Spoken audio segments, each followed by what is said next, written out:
Okay, that should be recording now. Okay. So now I'm going to introduce myself so you know what advice I can give you.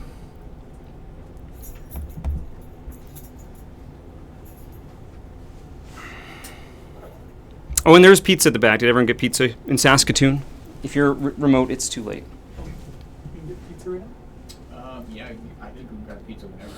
Okay, all right. If you want to take a minute to grab pizza, yeah, go for it. Well, I'll just be talking. So yeah, feel free to get pizza while I talk. Hello, I'm Michael Long. So first up, I'm going to tell you how and why to go indie, and that's kind of like what I'm doing right now.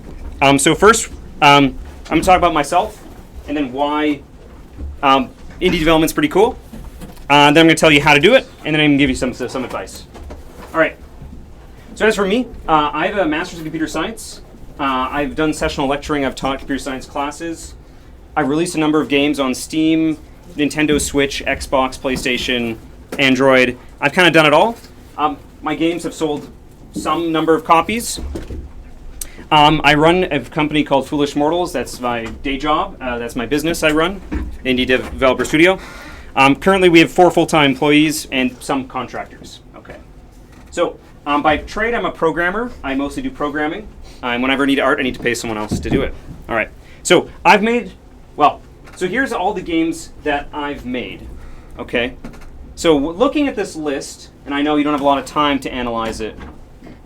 What do you see? What's big picture? Some red. Some are in red? Okay. Well, what do you think the red ones mean?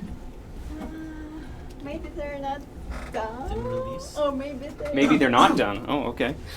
maybe they are. Could you turn the camera a little bit to the left? We can't see the left side of the screen. Oh, okay. Red. Let me see. Ethan, he's streaming the slide. Maybe these are more successful. Oh, yeah. So I have 2 windows open right now. One is, the PowerPoint, and one was myself standing there. Sorry about that. Let's try again. Okay. All right. Apologies. Yeah, no worries. I guess the red ones, are ones I consider big time. Ones I tried to make money on. Like, I wanted this to be my living, okay? I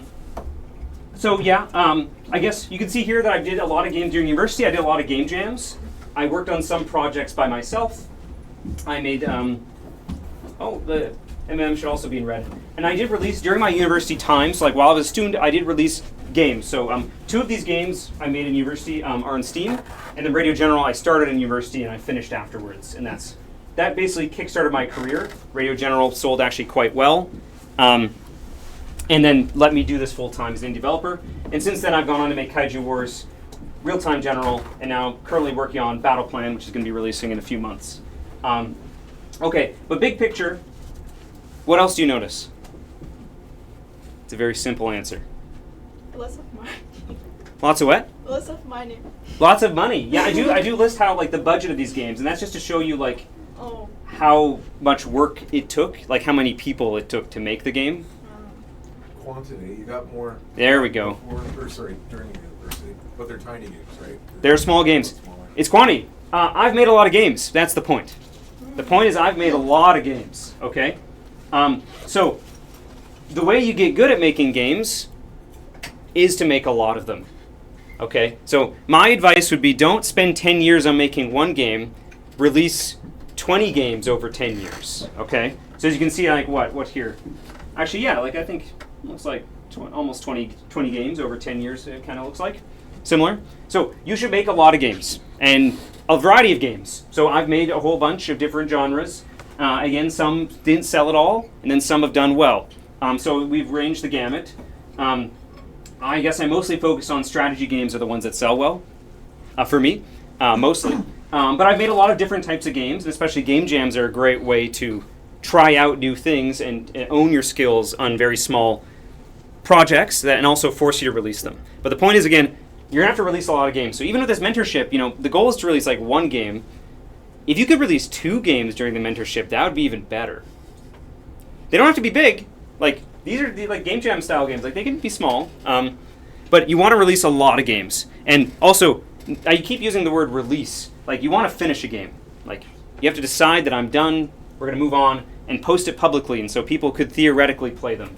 That's releasing. If you just have the game files sitting on your computer, but nobody can play them, that's not released. That's not done. Okay. So the main thing is you have to make a lot of games and you have to release a lot of games. And just every time you do it, you get a little bit better. So each one of these, I started off pretty poor, and then slowly am making something that people will pay money for. Okay. And you're not going to be able to start that high. Like you have to start somewhere low, somewhere small. Okay. So corporate or indie. So raise your hand here. Raise your hand here if you want to make video games for a living. You want to get paid to do it. I'm going to check the Discord. Are all the Discord people also doing that? I don't know. I don't know if there's a way to raise hands. So hopefully, yeah, you all want to make games for a living. I mean, maybe you don't, but most people here do. And so there's two ways to do that. You can either work for a company that will pay you a salary, and you will work for them and make games, or you can go the indie route and start your own business and do it yourself. Okay. So I decided to start my own business. Started alone, and now I run my own studio, and I'm the boss, and I now hired other people. So I went the indie dev route. I started my own studio, so that's where my experience comes from. I've not worked in BioWare. I've not gone to EA. I've not worked for those big companies. I've gone the indie route, so that's what I can help you with. I can't really help you if you want to go, work for those companies. I can't help you too much, other than you should make games, and they like people who make games. They will hire people who've made games, okay? Like, that looks good on your resume. That's arguably even better than a degree or education is, look how many games I've released. Oh, look, I put one on Steam. Oh, look, a few thousand people played my game on Steam. That will look really good to employers. They want to see that, okay? But I worked by myself. I did my own indie studio. All right. So why do you think, and I guess raise your hands here, how many of you want to work for a company to make games? Just get paid to do it. No shame. Like both. Both? I'm both. So you take either. I'll do either, yeah. You take either. Okay. The rest of you are die-hard indie fanatics. You're like, I have to do it myself. This is my calling. You raise your hand if that's you. Or with other people, but small teams. Small teams? Okay, yeah. So you want the creative control, absolutely. So why go indie? So the indie, yeah. Do you think that you're going to make a lot of money being an indie developer? Less likely. No. Less likely? A company's It going to be a stable depends paycheck. if you're fortunate. It depends if you're fortunate. I like Owen's answer is the correct one is no. You're not. But however, I guess we're skipping ahead a little bit. There is a lot of money in video games, so we should be able to make a lot of money, right? Because the video game industry makes more than the music, television, and movie industries combined.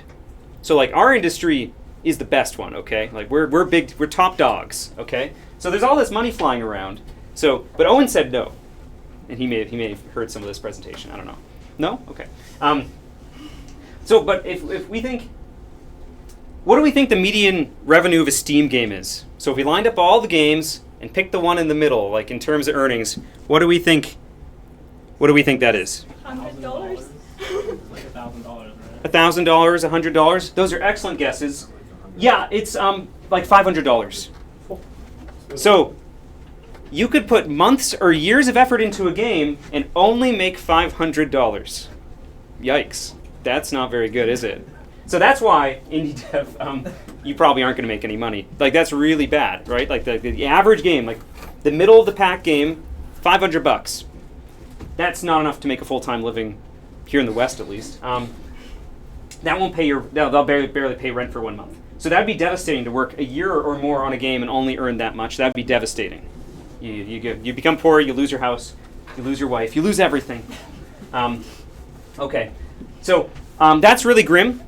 And the reason for that is that it's power law. Does anyone know what the power law is? Power law. I think Ian's seen this, yeah. No? No, just I liked your... Oh, thank you. Okay, you like me posing power law. Okay, well, the power law is a term in statistics. It is 80% of the revenue goes to 20% of the games. Okay, so let that sink in. There's 20% of games out there, and they're sucking up all 80% of the revenue. I mean, it also depends. Yeah, power law is generally 80-20, but it also could be 90% 10. This is kind of just like any capitalism industry kind of veers towards. There's a few major players who make all the money. and then everybody else is scrabbling for the bits. And so the inverse is also true. So 20% of the revenue goes to 80% of the games. The other 80% of the games. So there's these are like the big AAA. So like, these are like the Call of Duty, the FIFA, Apex Legends. These are the big ones. The winners get this, and then everybody else is fighting over this. And now, sadly, as an indie developer, which group do you think you're in? Raise your hand. Are we in the 20% of games?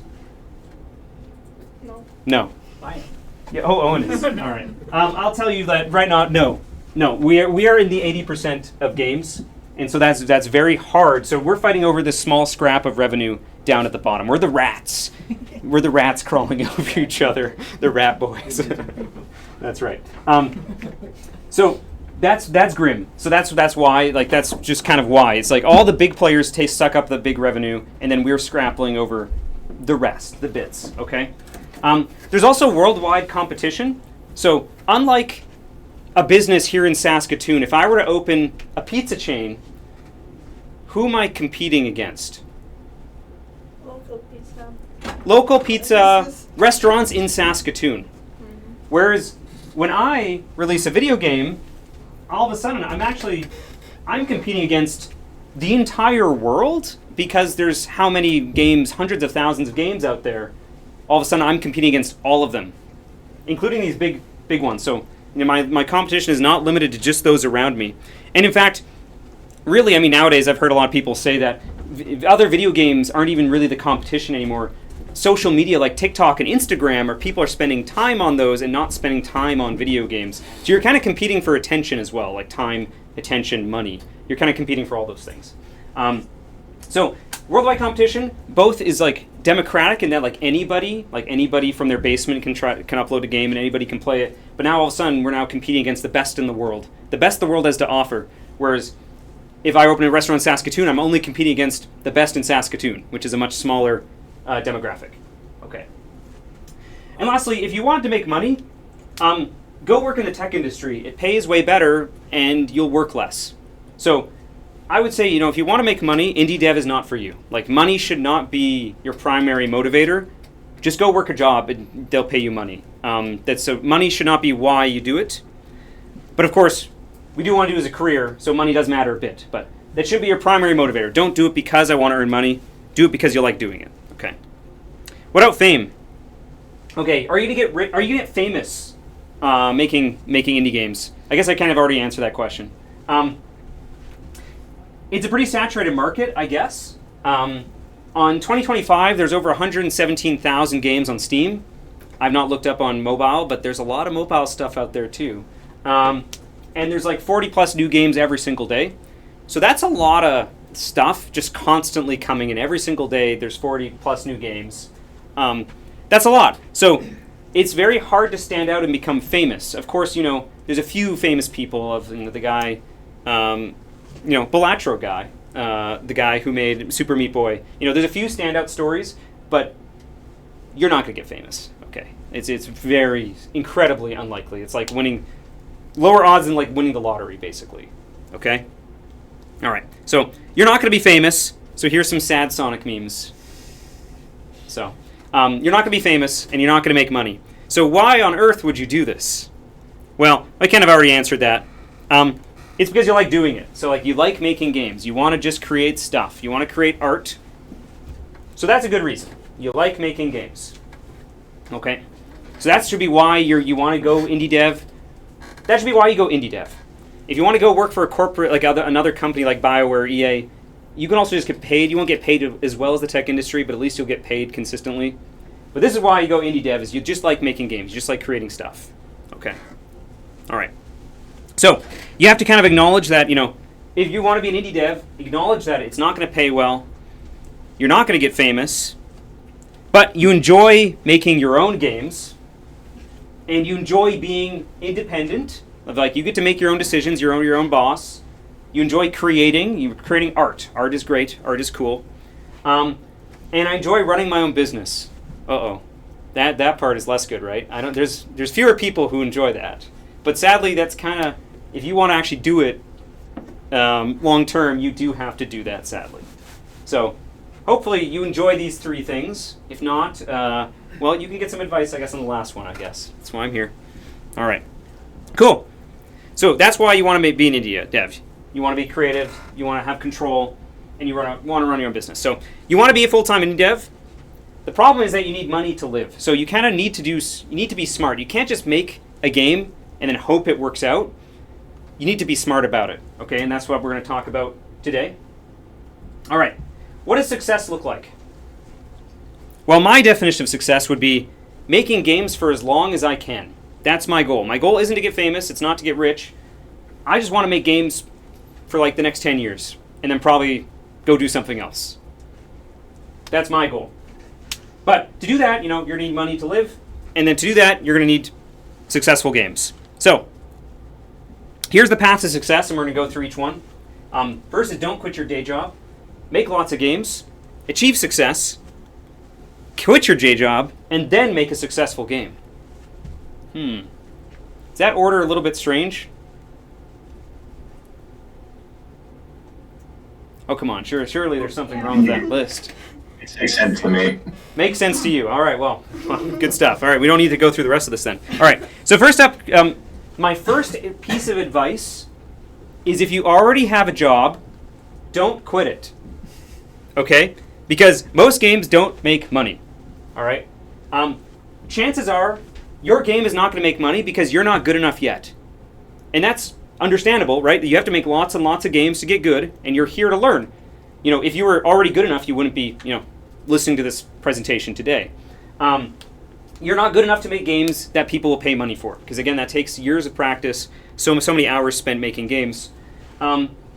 Also, just a side note is stress is bad. I think having the stress of having to worry about where the next paycheck is going to come will affect your health very poorly. Will affect your health, and you might make a worse game as a result, actually, if you're stressed about where the next paycheck and how you're going to eat and stuff.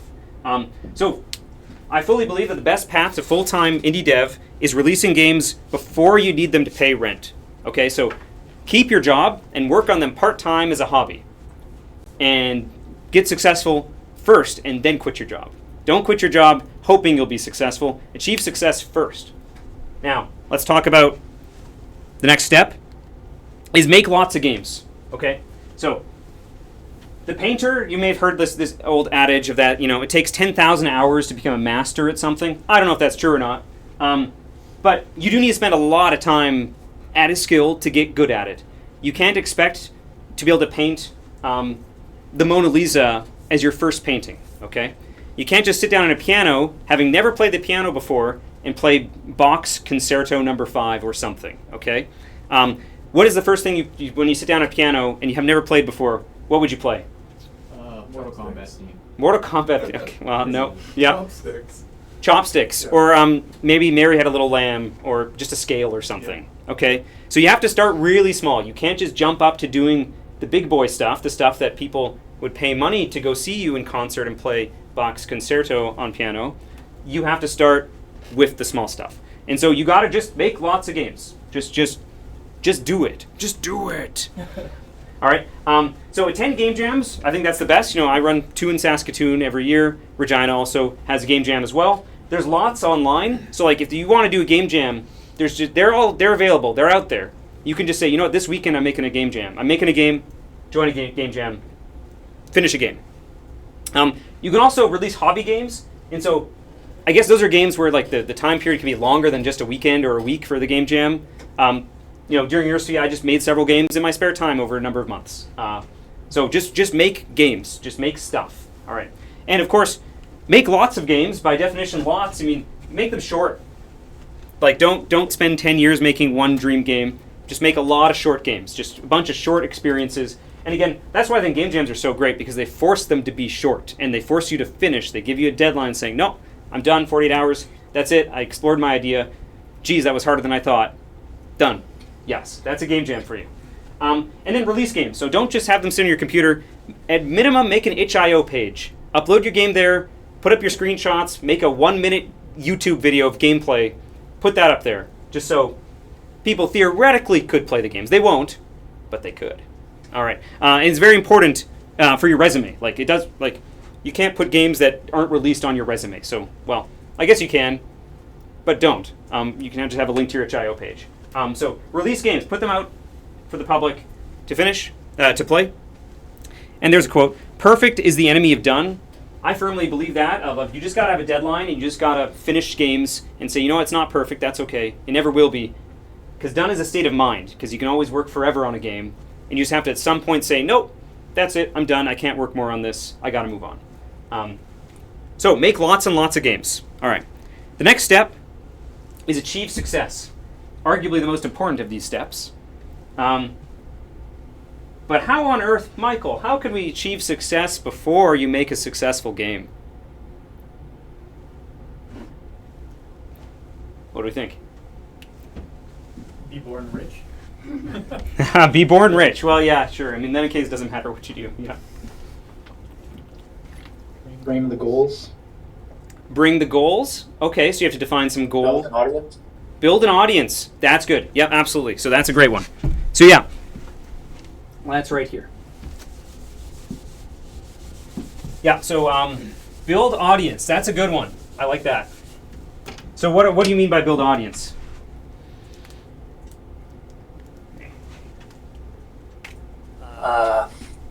Engage with the community, continue to release at least decent quality stuff, Stuff. Okay, yeah. like decent quality games.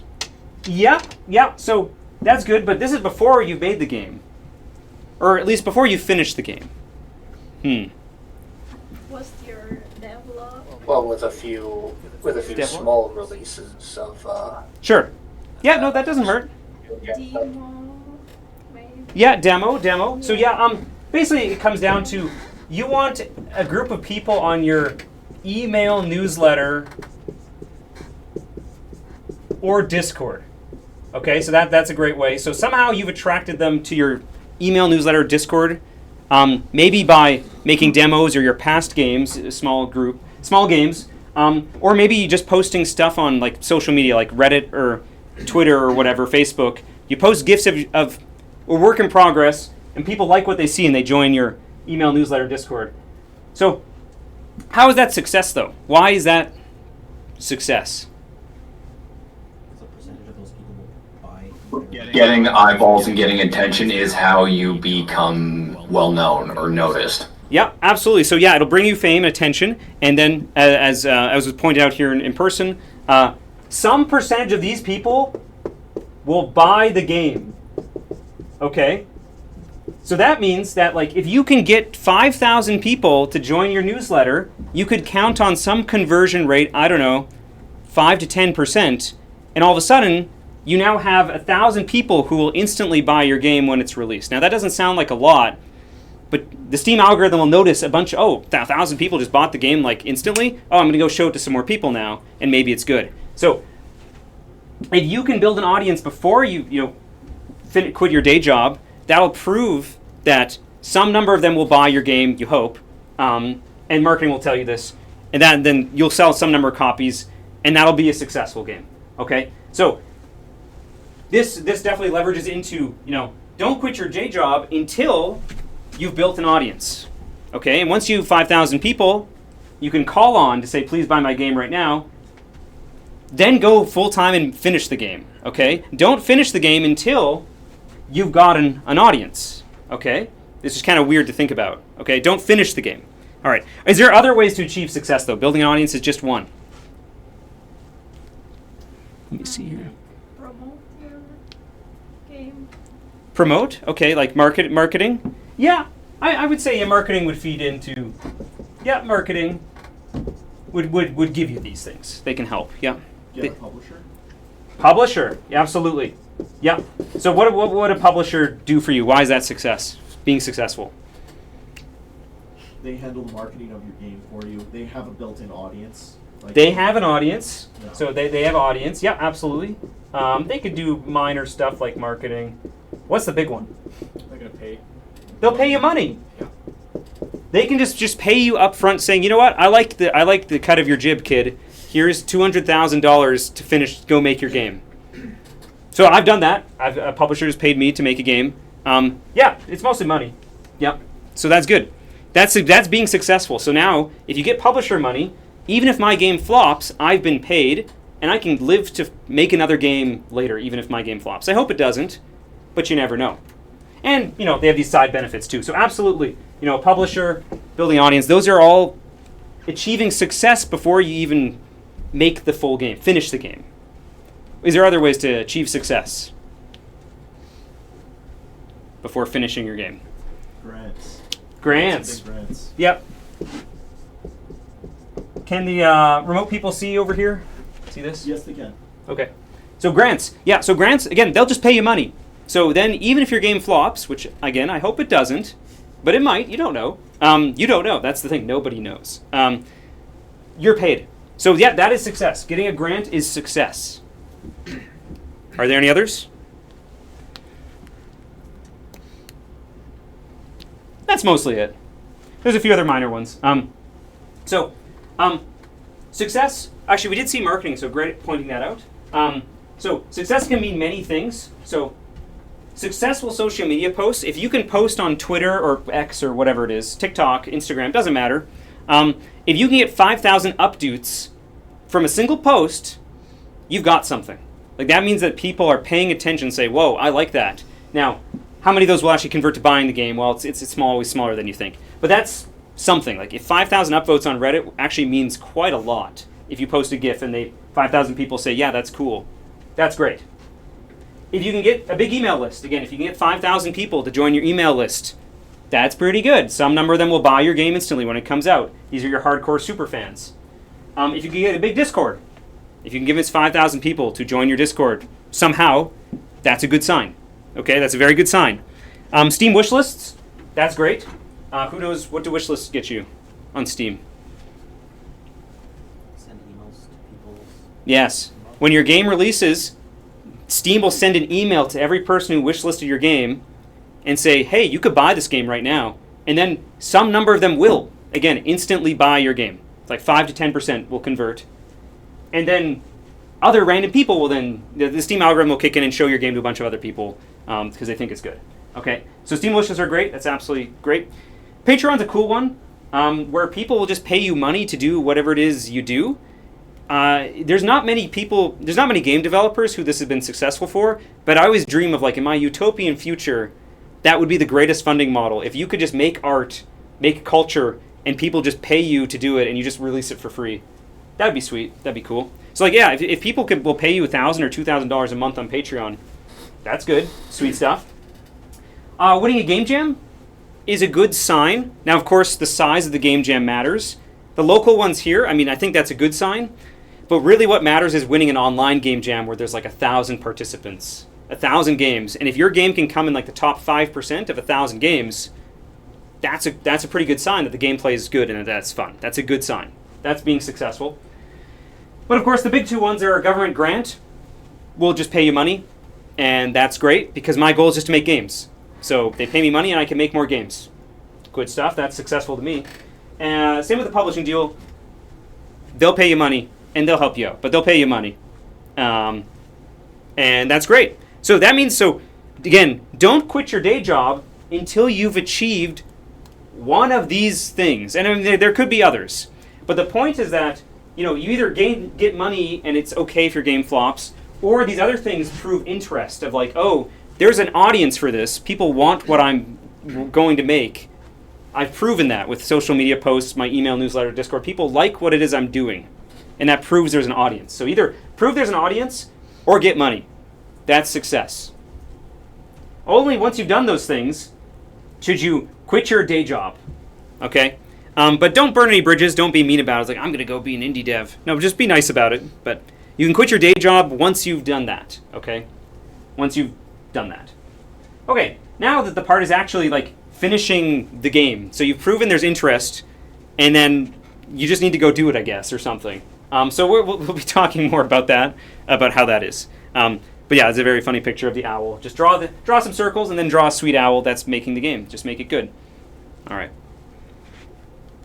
All right, some random bonus advice here. Set a deadline. I think deadlines are the number one most important reason if you finish anything. And in fact, that's why you go to school, is because you pay money to have someone else set a deadline for you. Because you could learn everything online. Like, there's free courses online to learn anything, basically. But the reason that it works is because someone sets a deadline, and there's societal and peer pressure into you adhering to this deadline of like, oh, there's a midterm, there's an assignment. You better show up, or else your parents will be disappointed that they spend all this money on you, sending you to school, and you fail. So deadlines are the number one super important. And for games, again, there's no actual set of like, oh, it has to be done now or at some point. It's all in your head. You just have to decide 6 months is enough. That's going to be enough. I'm going to be done. That's it. I set the deadline. So you can decide when it is, but that also means that you need to have some strict discipline of like, oh, I could always push back my deadline. It's always just in my head, right? Nobody has a gun to me saying, you're going to release Battle Plan in 2 months or else. Nobody's saying that. You decide when it is, but you also need to have discipline to say, no, I should really respect my own deadline unless there's a very good reason not to. Like, oh, there's a game-breaking bug. Okay, fine. We'll wait a few days to test it and fix it. Sure. Effort does not equal success. So the more time you put into a game does not guarantee it's better. In fact, if you go read Steam reviews of like long-running MMOs, you'll see players complain of like, they changed the game, I hate it now. So the more work does not make a better game. And so that's why you need to have set a short deadline, because you could spend years on a game and it's no better than like when it was like 2 years ago. Because you're adding features, you're changing features, maybe they're bad, maybe they're good, I don't know. But there's no guarantee that hours equals success, okay? So you just have to cap it at some point and say, nope, that's it. There's also diminishing returns for your hours spent. So, the first 1,000 hours on your game looks really good. Like, oh, I'm adding these features, I'm adding online multiplayer, I'm adding whatever. But then it gets harder and harder to add new things as you add more and more systems and more code and more stuff. And then every hour spent, you're making less and less forward progress. And some days, after like 6 hours of working, I'm just like, did I really accomplish anything today? It doesn't feel like it. Like I just fixed minor bugs. It gets harder to go the longer you go. Certainly your first hours feel very fruitful, and then later on, polish just takes so much time. So set a short deadline, because your hours become less important as you go. Also, every dollar you spend, you have to earn back. And of course, you may be thinking like, oh, I didn't spend any dollars making my game. I put in my own hours and I didn't pay myself. Well, there's still an opportunity cost, because every hour you spend working on the game, you could have spent working at McDonald's. You could have spent at a job, okay? You could have earned money instead of doing that. So your time is money, and so you need to think about the more time you spend, the greater the return has to be for you to continue, okay? So all these are reasons to set a deadline, and ideally keep it a short deadline, a smaller deadline. Okay. You'll hear in business, fail faster. It's better to set a short deadline, because if your game doesn't make any money at all, at least you didn't spend 10 years on it, I hope. Spend only a few months, spend less than a year on a game, and then when it fails, that's okay. Move on. You didn't spend too much time on it. Okay. Don't make your dream game first. Now, I know that I'm sure all of you have ideas of like, oh, I'm going to do this mentorship, and I'm going to make this game, and it's going to be an MMO time-traveling RPG with dating elements, and it's going to have all these great things in it. You're simply not good enough to make what's in your head right now. And probably not ever, because probably what's in your head is impossible. Like, it's just the idealized version of a game that cannot possibly be. So don't make your dream game first. You're not nearly skilled enough to do it yet. And it may be ever. It's too hard. It's too impossible. Make short games. Your dream game's way too big. It's too long. You'll never finish. That's why it's a dream, something to aspire to. You also have emotional attachment to your dream game of like, oh, it's got to have the time traveling. It's got to have the dating elements. It's got to have the MMO. And you won't be able to make the hard decisions of like, oh, geez, this is taking too long and I need to cut features. But you can't bring yourself to do it because it's your dream game. But you need to. Trust me, whenever any game you're going to decide to make a game, this mentorship, you're going to be like, oh, I'm going to add X, Y, Z to my game. You're going to have to cut out Y and Z. You're going to make X, okay? You're going to have to cut out stuff because everything takes longer than you think, and it's hard to cut features, okay? Okay, so the summary of this one. Making money as an indie dev is really hard, so only do it if you like doing it, if you want to create games. You can reduce your risk by only quitting your day job if you have funding or can prove there's demand for your game. So don't make that leap to full-time until you've achieve some level of success. You should always apply to government grants at least. They're by far the easiest way to get money to make video games. We're very fortunate that in Canada the government will pay you to make video games. It's a sweet deal. I've made extensive use of it. You should too. You should attend the monthly meetups. Saskatoon has one, as does Regina. You should attend the monthly meetups and meet other people doing game dev stuff and see what they're doing, get advice from them, learn what they're doing. And yeah, okay. Any questions about this presentation? First we'll do in-person, then remote. In-person questions.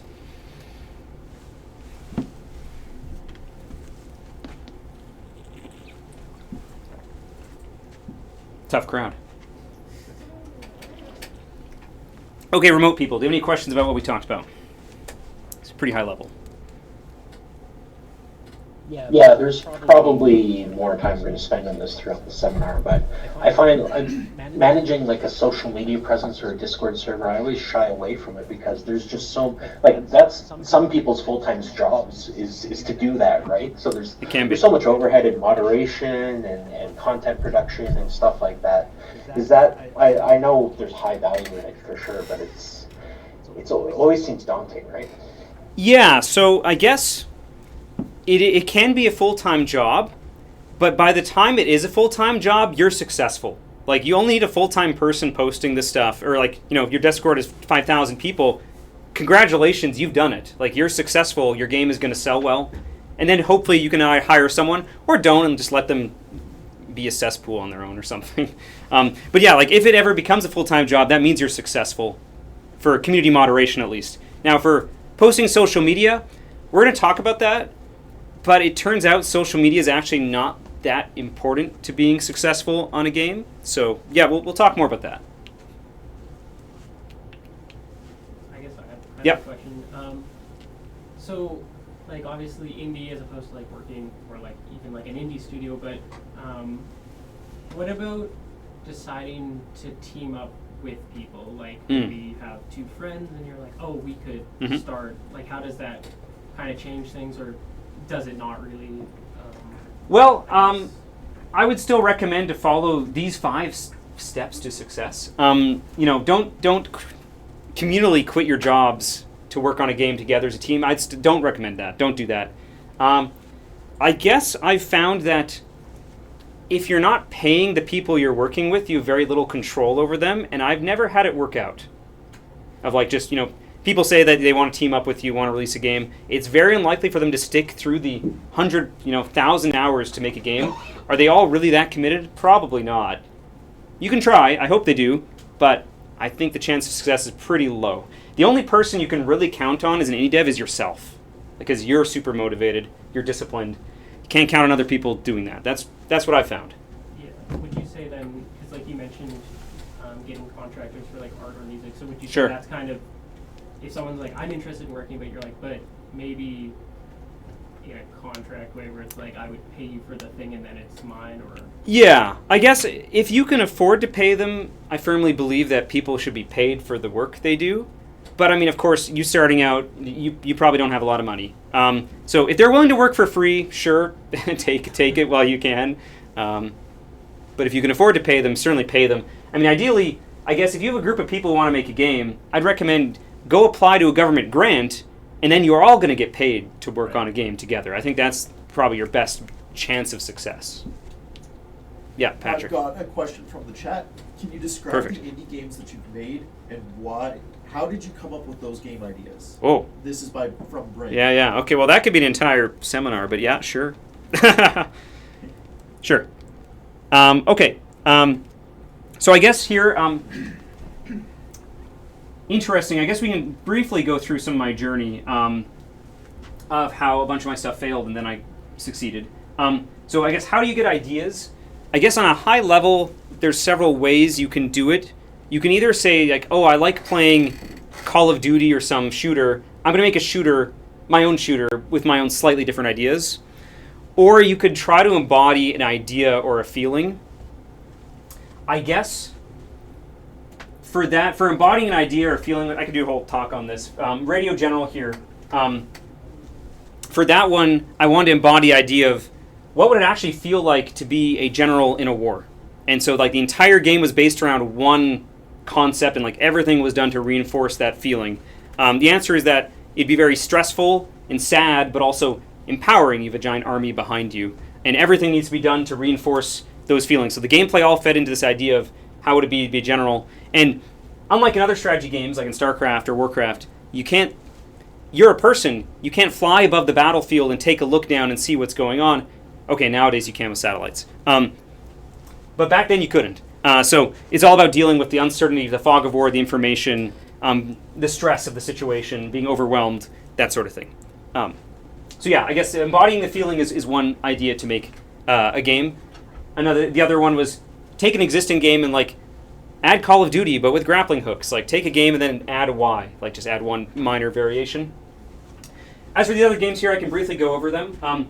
This was a really interesting one, Seafarers of Oceanus. During university, I did the thing where me and my friends, we talked and said we want to make a game. And so I wanted to make this game about the Odyssey, Odysseus. He's this Greek hero, and he goes on a journey through the ocean and lands on different islands, and it has magical encounters and fights people and stuff like that. So we wanted to make this game, and so we actually did a Kickstarter, and it did it as well as you'd predict.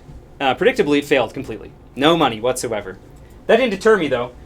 So yeah, that didn't end up happening. Later on, I actually took during university, me and a friend did make Laser Cops and released on Steam. Sold it for money. Nobody bought it. I did also make Murder Most Misfortunate. It was a murder mystery visual novel where there's a murder happens and you can accuse any of the guests of being the killer and try to find out who it is. That one actually was, I'd say, a moderate. It didn't sell that well on Steam, but also I didn't put thousands of hours into it. I only put like 800 hours into it. And so for that, it actually did okay. And then I actually went and sold the visual novel engine. I basically made a separate asset on the Unity store, and selling the Unity asset made far more than what the game did. And it's still, like, to this day, I still get like $50 to $100 a month selling a random asset store from like 8 years ago or something. So that one I actually consider like a minor success. Radio General is a World War II strategy game. It's on Steam. It sold quite well for an indie. That was what gave me the success that I got. It's a strategy game, World War II, where you speak in your microphone and you command your troops. You're a general, and you're speaking to your troops. Able, move to E3. Baker, fire artillery at C5. That sort of thing. Kaiju Wars was a turn-based tactics game based on a board game my brother made. It's where Godzilla comes to attack your city, and you play as the crappy military trying to defeat them, or slow them down at least. And so the monsters destroy your city, and you slowly fight this war of attrition on a grid, tactics grid. I also made Real Time General, which was a mobile game for Android. It's another war game where you play out the entire Normandy campaign in World War II, nerdy stuff. Basically D-Day, Saving Private Ryan. But you play that over 2 months in real time on your phone. So you pull out your phone, give orders to your troops saying, walk to this village. And if in real life that village is 3 hours away, it took 3 hours in real time for them to walk there. So you'd put your phone away and then check again in 3 hours and see, yeah, my guy's there. How are they doing? Didn't do well. No, mobile, that was a big risk. Didn't do well at all. Now we're working on Battle Plan, which is another PC strategy game, World War II. This time, though, a publisher's paid us to make the entire game. For these ones here, we did get government grants to work on them. So again, we achieved success before even finishing the game. Like we make a prototype and then go apply to the government, and then the government paid us money to make the game. So yeah, here's the games. So these three ones are like the war ones: war, strategy, World War II, and then this was a murder mystery visual novel thing. Kaiju Wars is like the turn-based Advanced Wars kind of tactics kind of thing up there in the corner. And then there's a bunch of other Game Jam games. Oh, Laser Cops here. Yeah, didn't sell at all. And then a bunch of personal games. It's a lot of stuff. Kaiju Wars was eventually ported to ported to consoles, so we do have that. I didn't do it myself, but a publisher did do that. Any other questions? Yes. Did you use Unity for all of these? Yes, I used Unity for almost all of them. Though back in the day, I originally learned on C# XNA for Xbox Live Arcade is how I started. But now it's Unity C#. That's what I do. Is that what you're still using? That's what I use for my day job. Yeah. Though Godot is also cool. Nothing wrong with it. Okie dokie. Okay, so we're gonna move on.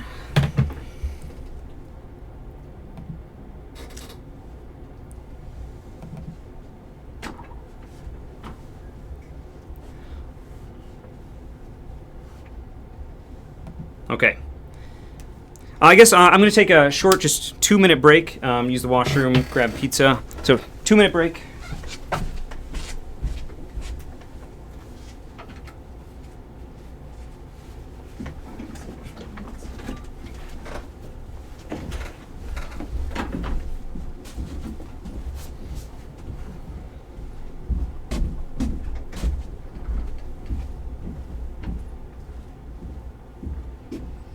So who here has decided what game they're making yet?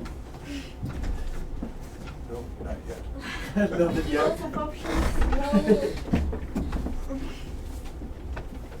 There's way too much pizza. There's a lot of pizza, yeah. Giving it to people in the building. How do you get kids Keegan some pizza? He got a slice just now. So, yeah.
Oh, sorry about that.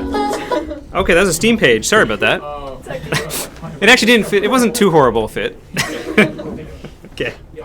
I just thought you put some Bolt music on. That was great. that was unintentional. Michael, Right. Seafarers of Oceanus has a tactical map too. It does. It does. It's got the hex key. Oh, you actually Googled it, huh? I Yeah. looked at it, yeah. Old school. Yeah.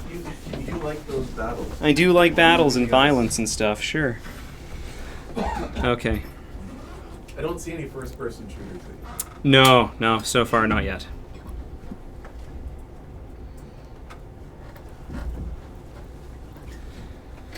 Okay. All right, let's grab one piece of pizza.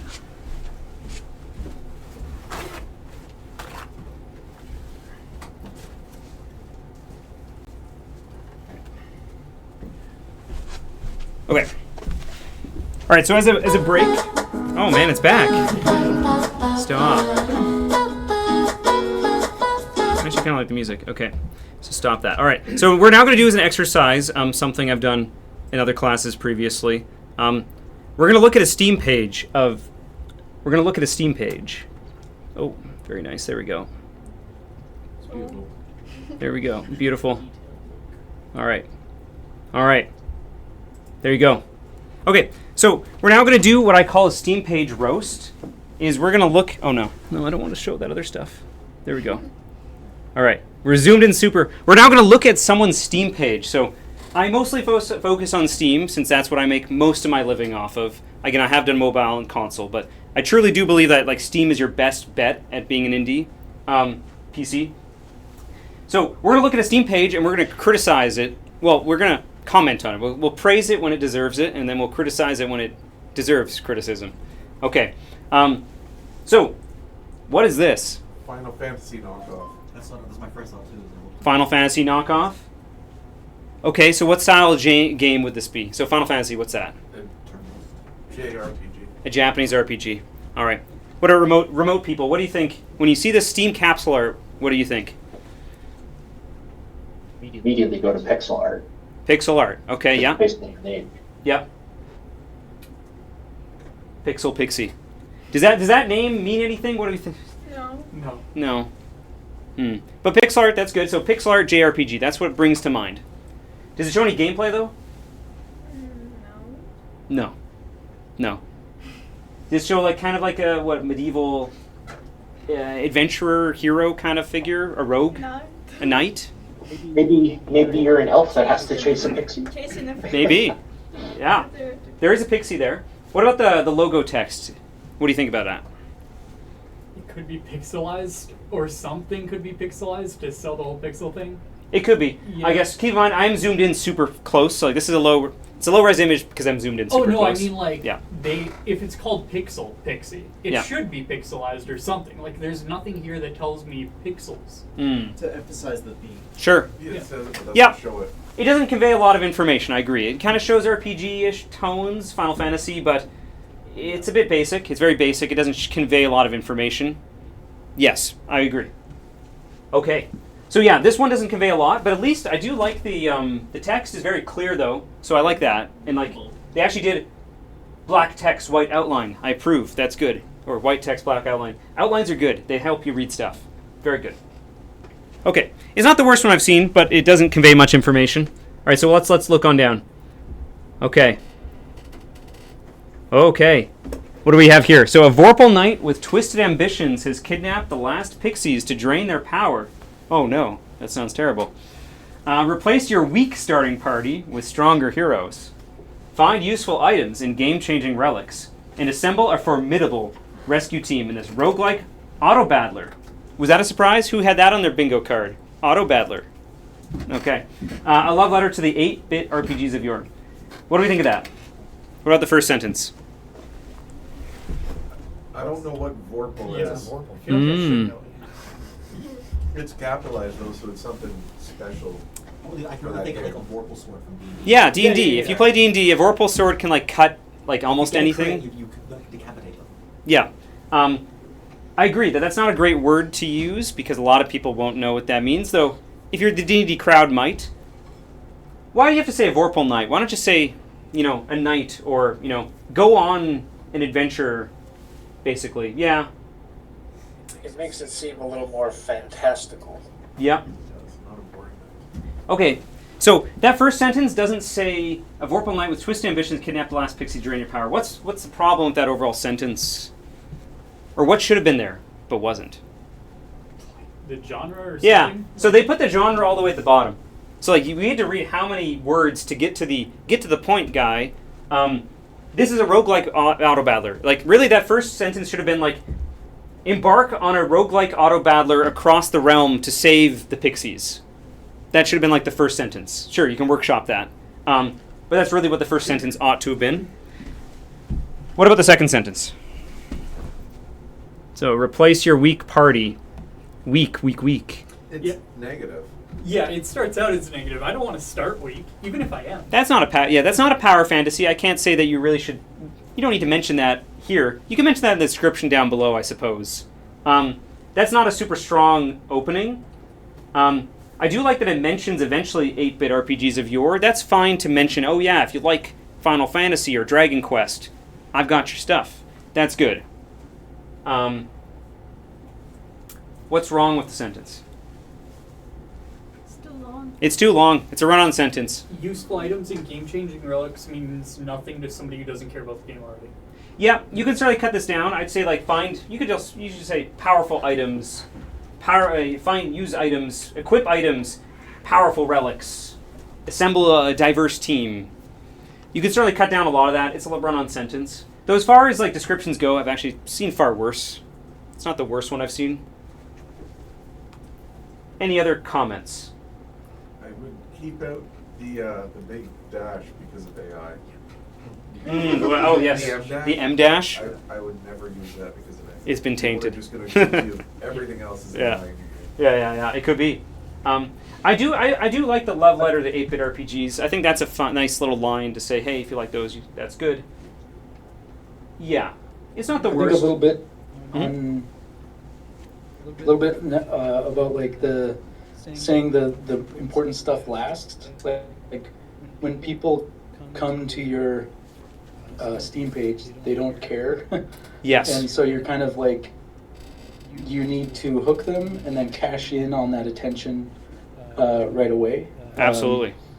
and this is doing like a bunch of setup first, and people don't know or care what a Vorpal Knight is, or the Twisted Ambitions, or the Last of the Pixies. They don't care about all of that world building, even though you as a developer do. So you want to reel them in and then add depth later on, I guess. You absolutely nailed it, Renee. Excellent point. You got to start strongest. Describing your genre, what the game is, and leave the story bits inside the story, or at least further down in your Steam page in the big description where nobody reads. Absolutely, you got to start strong, hook them in. It took too long to get to the roguelike auto battler, 8-bit RPGs. Like that's really like the two kind of things, and they put them at the bottom. You should put them right at the top. And yeah, if you watch someone actually like view a Steam page, you basically have like less than 5 seconds, more like 2 seconds to capture their attention, or they're gonna click away. Like literally 2 seconds. So like if they don't scan it immediately, it's got to be immediate what it is. Okay. Cool. All right. Also, the game did not mention. I guess you could assume, is this top down? Is this a side view? I guess auto battlers are generally top down view, but it could also be a 3D. It does say 8-bit. It doesn't say whether it's 2D, side view, top down, 3D. I don't know. It doesn't say that. I feel like if you say like a love letter to 8-bit RPGs, my first instinct is like, oh. You think that might not be necessary? Pixel art. Yep. It could be. It probably is. All right. Now that we've done that, we've been very mysterious. Now let's go watch that trailer that we heard that music from. All right. So what's their trailer? Let's watch the trailer. Oh, I gotta unmute it. Ooh. Okay.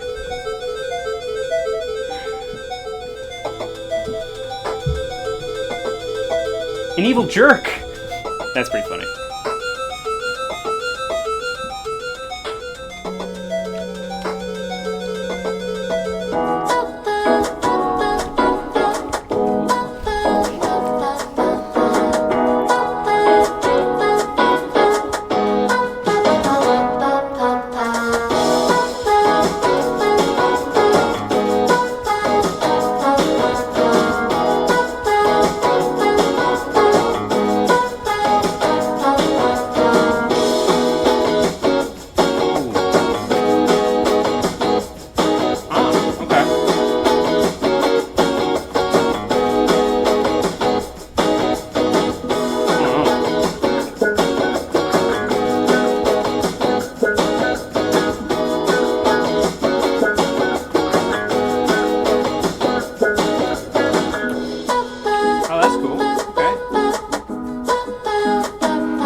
Get a bit tired of it.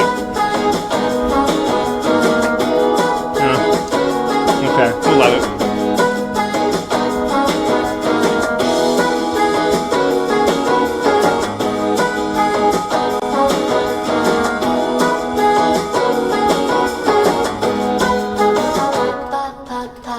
Okay. That music was pretty rockin' though. Okay. What did you think? What did you think about that trailer? Oh, stop. This text was annoying. The text was bad? Yeah. Oh, they have 2 videos apparently. I don't know. We just watched the first one. There's also like a big. Yeah, it was a little hard to read, and it's a little confusing on which, like, what you're playing as. Are you playing as those 4 kids, or are you just someone in the village sending them to their deaths? That's true. They did say they sucked, so yeah. Yeah. Like, the art itself does seem very much like, oh yeah, this is like reminiscent of like old Final Fantasy 8 games. But then when it was like in the beginning, like oh save the pixies to like switching to the walking around at the beginning was a bit long for me. It took a while for them to get to the actual gameplay action. And it was like such a tone shift with the music as well. Yeah, absolutely. So that was a great comment right there. It took 23 seconds before it showed gameplay. That's unacceptable. People want to see what the game is. There's literally no indication. Like, it shouldn't take that long for us to see what the game is. Oh, it's a top-down pixel RPG. Like, you should have shown that in the first 2 seconds of your trailer. That was really bad. Really, really bad. We also Well, heard even that the first thing they showed was walking on the overworld, right? Yep. Like not the actual action. Yep. Right? So yeah, you walk around town. That's pretty boring stuff. And then it took them how long to actually get to the auto battler? There we go. It took them 48 seconds. No, well, not quite even. It's like 50 seconds. There it is. So it took them 50 seconds to get to the roguelike auto battler, which sounds kind of like the point of the game. Don't do that. Start right away with what the game is. Like when making a trailer, just show gameplay right away. Get to the point. That took way too long. Someone also brought up the text is pretty bad. I winced at several points. There's like blue text on a blue background. They did a bad job with the text. That was pretty bad. What about the very beginning of the video? What was wrong with the very beginning? The whole developer name, kind of unnecessary. Completely unnecessary. Does anyone know who that is? No. And you never will. Don't ever start with your studio logo unless you're famous. Like they don't know and they don't care. So when people come to your Steam page, you have 2 seconds to convince them that your game is cool, and you just wasted 1 second showing this. You know, that ain't gonna cut it. That sucks. Any other comments? The art that they showed there is probably not in the actual game. It's just promotional art. Do you mean like these stills right here? Yeah, those don't really seem like. I mean, maybe it's from a smaller character box, but when I thought I saw some dialogue options in the game and they didn't exactly look like that. I mean, if you look at the like the fourth screenshot. Screenshot, sure. Look a little bit different. Yeah. Yep, agreed. So that intro wasn't very representative. I mean, games do have cutscenes, so you are allowed to use cutscene art that isn't generally gameplay. But yeah, it didn't even look particularly good. So, yeah. Why are you able to see their estimated net revenue? Oh, sure. Well, that's Yep, it's a plugin for the web browser that I will have you all download for the exercise. So any other comments? The catchy music. What about the catchy music? So yeah, the music, like a big appeal of the 8-bit RPGs of yore is the music. That's 50% of it, along with the visuals and the experience. That's right. So they didn't use 8-bit tunes or chip tunes. No. That's definitely a big missed opportunity because there's a lot of free music online. They could have found like a RPG music pack for free and used that. So they certainly missed an easy one there. Child. Oh, is that? Yeah, the child. I don't know. You're fighting child. I don't know. Child. You are the child. Well, I guess remember you're weak, but then you get strong. So you start as babies. If they had advertised that you fight children, though, that could have been a selling. Right on. Yep. Did they also? So the music was definitely clashing with what they showed. What about the ending? Did they? Oh yeah, they made a mistake at the end too. What's wrong with this? There's no call to action or anything? There's no call to action. Someone sat through your entire dang 1 minute 50 video. You should have told them, now available on Steam, buy on Steam, wishlist on Steam, join my Discord, do something. So like any marketing person will tell you, you got to end with a call to action to tell the person who sat through your whole thing, maybe they're interested enough to do something. But now you kind of let them down. They're lost and confused. They don't know what to do. They don't know what to do. Okay, it's probably enough on the trailer. What about this? So this is their first screenshot. So I guess it does. What do we think of this? What's going on? What's going on? Yeah, what's happening? I don't know. What do you think's happening? It's like they're like battling in like an arena or something. Yeah, but not the actual battle. But not the actual battle. Yeah. Could be a classroom setting. Could be a wedding. You never really know. Looks like Elite Four. There's something people can watch you from the stands, but like a playing field usually has lines or something on it. Agreed. It's just a plain grass field. Yeah. Child's lunch. Yep. So their first screenshot. Your first screenshot's your most important. Like if anyone's gonna, that's gonna be the first one that pops up. If they don't have like autoplay video on Steam, might actually like switch to this one automatically at first. Your first one really has to convey what your game is immediately, and like it did convey that, oh, look, it is an 8-bit pixel, looks like RPG side view, so that's good.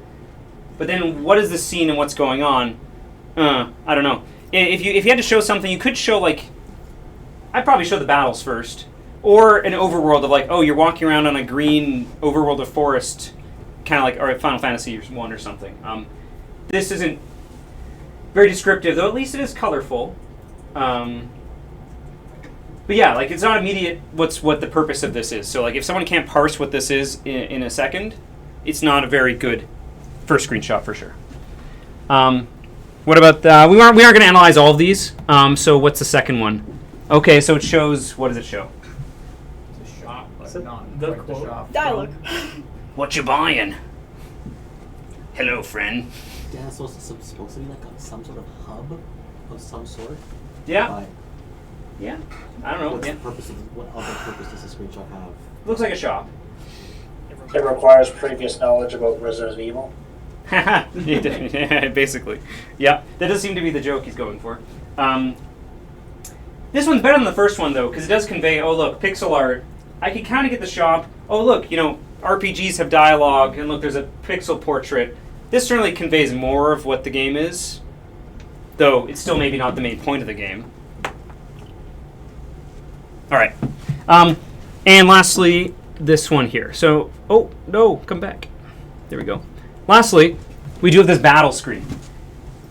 So what do we see here? Child, huh? Punch, Bunch, some HP values, bunch of trees. trees. This looks like the Final Fantasy 1 battle screen. So if you're familiar, it looks like that. Yeah, it looks fine. I guess fighting trees is kind of a weird... I probably would have put goblins or slimes or something, but that's not a big deal. Yeah, the ground is just all black. Yeah, that's old school. That's Final Yeah, Fantasy like, 1. It can be a love letter to like RPG games, but it's now 25, 35 years removed. Who still You plays can- RPGs, you right? can still stick to those constraints, but have improvements on them. But I'm pretty sure even Final Fantasy 1 had small background Pretty details. sure. Yeah. Like Yep. small Yeah. white hills. Even the hills in the background are just the same. Yeah. Yep, it does look pretty plain. The black is very plain. Yeah. It plays with a very large screen when I feel like you could have done this better by like doubling the size of the pixels. Mm-hmm. And then you would have used up a lot of the smaller screen like they did in old Yep. RPGs. Generally, I would also want to show that, like, generally RPGs, you want complexity and decisions, whereas this looks very basic. If I only see hit points, is there, like, mana? Magic is like a mainstay.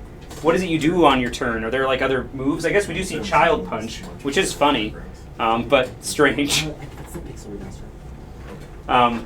Yeah, I would try to, like, show, like, RPGs, when people play RPGs, they want to show that, oh, characters have more depth and... Yeah.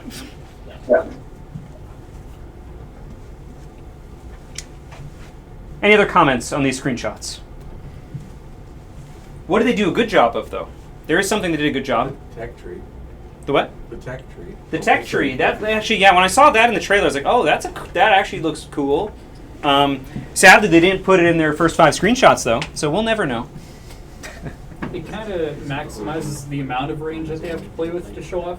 They actually did any white hills. Just which all the screenshots? Yeah, between those 3.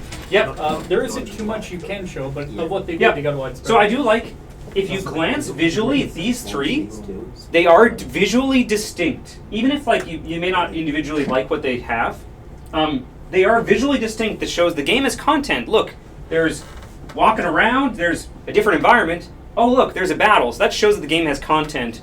At least it's better than 5 screenshots all looking roughly the same with the colors. It's like, these tiny thumbnails do show there's different stuff in the game, and that's good. So they did a good job at least showing variety. Maybe not the right order, but there is variety, so that's good. Yeah, I think that's about it. All right. Now, okay, we're not going to go over their whole description, but we will just cover the little top bit. Oh my god, what the... What? Why is this so big? Okay. It's a cool feature. It's cool in parentheses. Okay, okay, so this is their description, and really we... Sorry, can you repeat that? I was just repeating something that was on the page. It said, just before the picture, can you really say no to that face? Fair enough. It's part of the marketing. So this is their description. I don't even need to read it. What's wrong with it? No bullet points. There's no bullet points. My eyes are already glazing over with a paragraph of text. I don't even want to read it. So like bullet points, really short bullet points are nice. I recommend bullet points or very short sentences.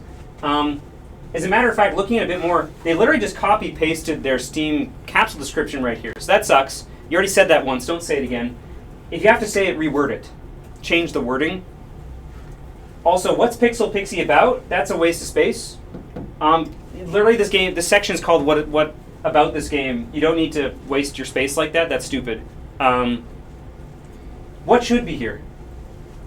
Probably a GIF of your game. A GIF. Show the game. Like show the auto battle. Show the guys like whacking each other. Show walking around. Show a GIF like that right there. That should be a GIF.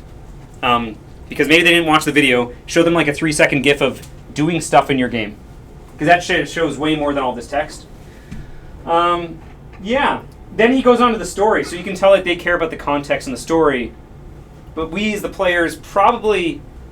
I would put the battles and the other systems before story.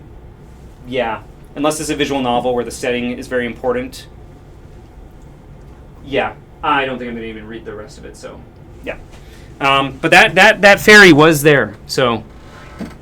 there you go. Wow. That should be at the top. That could be at the top. That'd be better than about this game. Cool features. Okay, they did at least have like sections where he bolded the sections, and then 906,000 possibilities for party composition. Okay, cool. I like that the second point is have children fight for you. That's near the top. Oh, he's okay. They're into it. Okay. It is funny. All right. These cool features definitely should have been the first thing. Yeah. Yes. So yeah. This I agree. This is what you should have put at the top. Oh, it sounds like customizing your RPG party. You know, having different classes. That's good. People like that. Have children fight for you. People like that. I don't know. That's a weird thing to say, but I guess it could be a hook, I suppose, if that's what you're leaning into. Explore the land. Sounds good. 5 unique biomes. Oh, that's good. Grow stronger. So yeah, I approve of these sections. These are fine. These are good. But look how far down I had to scroll to get to this like features section. All right, cool. All right.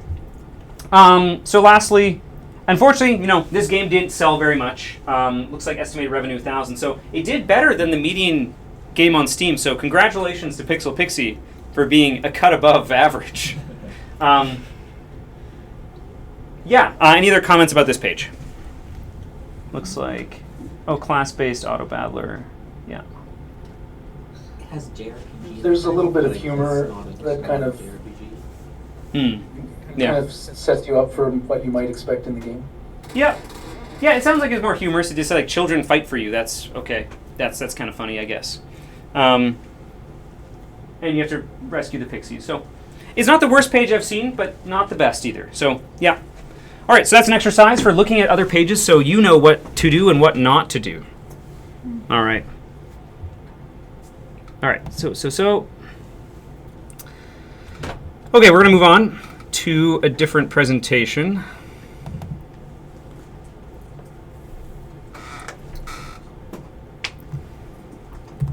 All right.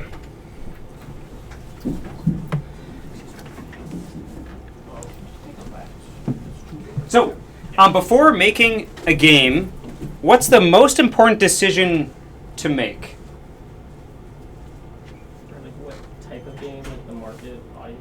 Sure. What type of game? That's great. That is the right answer. Yep. Anything more specific than that? So what type of game? What do you mean by that? I would say the genre. Genre. There we go. Yeah. Yep. That's it. You won. So genre is the answer. So before you decide your game, before you decide to make a game, you need to pick the genre, and that single decision is going to influence. That is the most important decision towards your success. Wow. So genre is it. Okay. So like making that decision before you write a single line of code, that is the single most important decision you can make. Every other decision is less important than this. Okay. What's the second most important decision? Genre. Demographics? So yeah, I guess, okay, market research. Yeah, that's important. I like it. But what else? How you plan to make it? Okay, a Or plan. you use to make it. Okay, a plan, a budget. The platform Scope. to release it on. Okay, I like that. Platform, I heard scope. Those are all good. It needs a reason for people to buy it, like within the genre. So A reason to buy? What's unique about it? Okay, so like saying like a hook or something? That's very good. Yeah, that's very good. You're very close to what I had in mind. Is it theme? Yeah, it's essentially theme. Yep. I would call it art style. Okay. So like everything we saw on that page was like, okay, so they chose like it's gonna be an RPG, and then it's gonna be a pixel art JRPG is basically what Pixel Pixie guy decided on. And from that then their fate was sealed. Of like those were the two biggest decisions. And sure, there's other features within the game, and they're important enough, but that's mainly these two things are what's going to determine how many sales you get. Now, and of course, it all depends on your quality of like, are you actually good at making games? Like, is it a high quality pixel JRPG, or is it a low quality JRPG? I mean, Pixel Pixie looked, I guess, on the lower end of quality, but again, still made more than the median game on Steam, so, you know, not nothing. So those two decisions are going to be like the number 1 and 2 things. Art style and genre. So those two alone. And so now we're going to talk more about genre and why that's super important. So 90% of marketing and sales are decided by genre and art style. Really, I mostly mean sales. But for marketing, the main way you market your game is by showing your game. Like you take a screenshot, you get a video, you get a GIF of your game. That is marketing your game, is what the game is. So like, and that how appealing that is will depend on, you know, the quality, but also how many people in the world like pixel JRPGs. I don't know how many people. We're gonna find out how many people in the world like pixel JRPGs. But to reinforce that idea of that, you know, genre and art style matter, you know, you can make the best sports game in the world, and I will never buy it because I don't like sports games. Okay? So that right there, you just lost a customer because you decided on a sports game, and I'm not going to buy it. But then you do have a bunch of people who do like sports games. Like there's a whole bunch of people who only buy Madden and FIFA on consoles, and they just eat that up. So that determines like how big a pool of customers are there per genre. Will determine how easy it is to make money. Okay. So we're going to talk about genres and how well they sell and how to make these decisions. So how can we measure selling well? How can we measure a game selling well? We already talked about it briefly.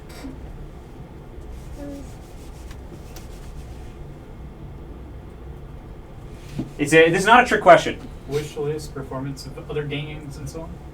Yeah, and It should be more like. It depends how much time and money you put. Okay. Maybe more, like equal or more. so you say it depends on the budget, how much you spend versus how much you get back, which is a very roundabout way of saying it's going to be revenue. Like that's just like how much money did it make? This wasn't a trick question. So it's just revenue. Okay. So you count up how much money the game made. Okay. So how can we measure a genre selling well? Well, what we need to look at is we're going to look at a bunch of games inside that genre. So let's say pixel JRPGs, and we go collect how much money did they make. So let's say that, you know, one game made $7, one of them made $3, one of them made $4, $1, $2, $99, something like that.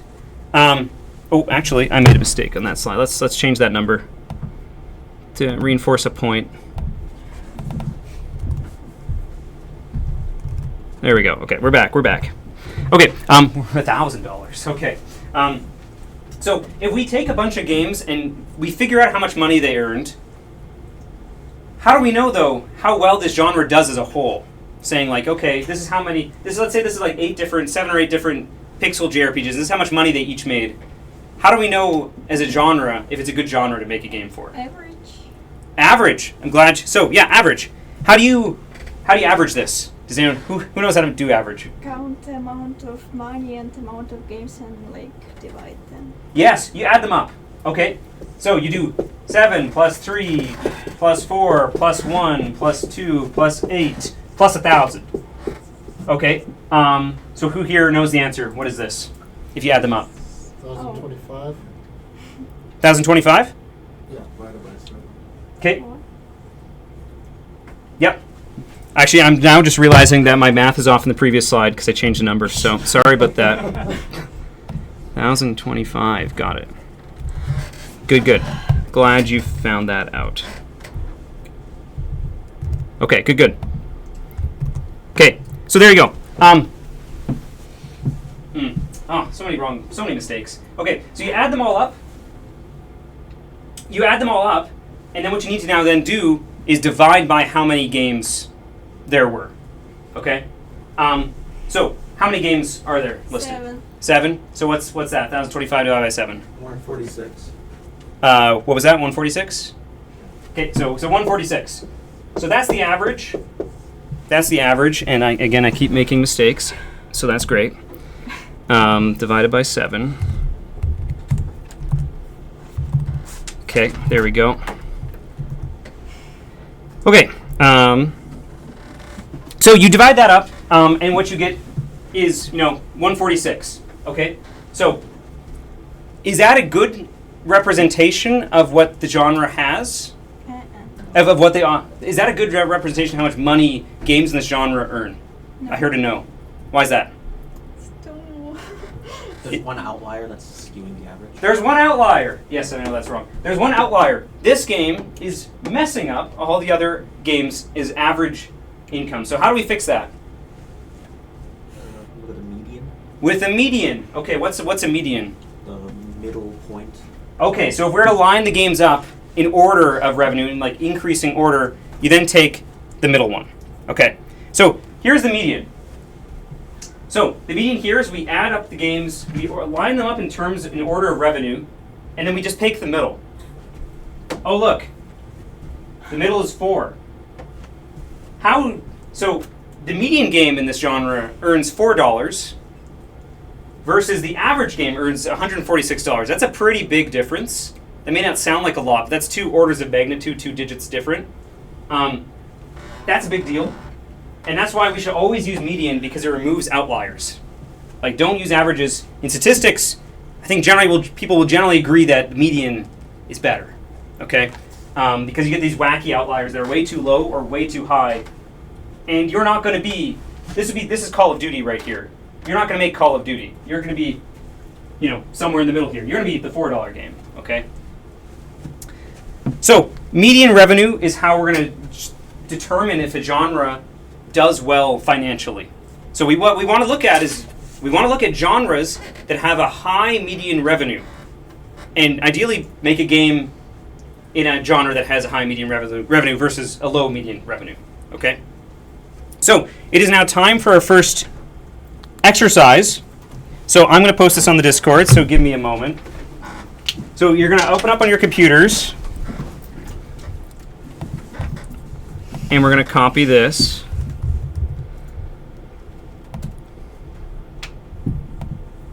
Okay, so in the chat here,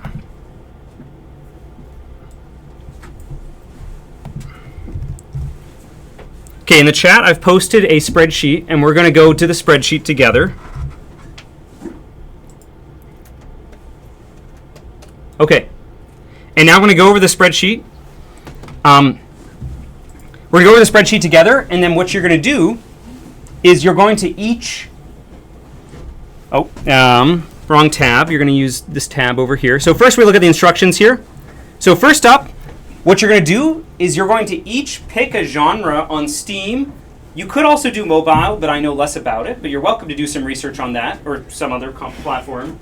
But I'm going to prove which one you pick, because there's a bunch of stupid ones of like, you're gonna pick a Warhammer 40,000 as a Steam tag, but that doesn't apply because you can't get the license for that, or there's not enough games in a genre or tag to be used. Okay, so you're gonna tell me which genre or tag you're gonna analyze, and I'll approve it. I'll say, yep, that's cool. Go do that, and then you're gonna fill in one row of the spreadsheet. Okay. So here's the spreadsheet here. There we go. So here's the spreadsheet. Oh man, my window is so small. Jeez. Okay, so here's the spreadsheet. So you're gonna get one row, and let's say that I took one row. I'm Michael. So there we go. So I chose the tag real-time strategy. I then fill in these columns one at a time, and we're gonna go left to right. Do one at a time. Start, and then write down what you found. And I put a whole bunch of links to websites for analysis above each column to show what it is. And so first up, you're gonna say your name. You're gonna choose a tag or genre, and then I'm gonna prove it. So I'm say, okay, yep, real-time strategy is good. And then you're gonna write a hypothesis.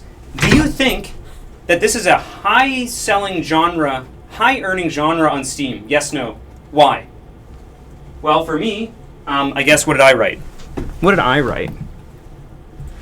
Yes, I believe strategy games appeal to the hardcore audience in Steam, and that the median strategy game sells well above average. Strategy games have a long and successful history on PC. So that's what I wrote. That's what I thought. I think strategy games are good. Okay, they sell well on Steam. Okay, so you write that before you start. So you're just take a guess. And do I think platformers sell well on Steam? Do I think JRPGs sell well on Steam? Take a guess. It's okay to be wrong.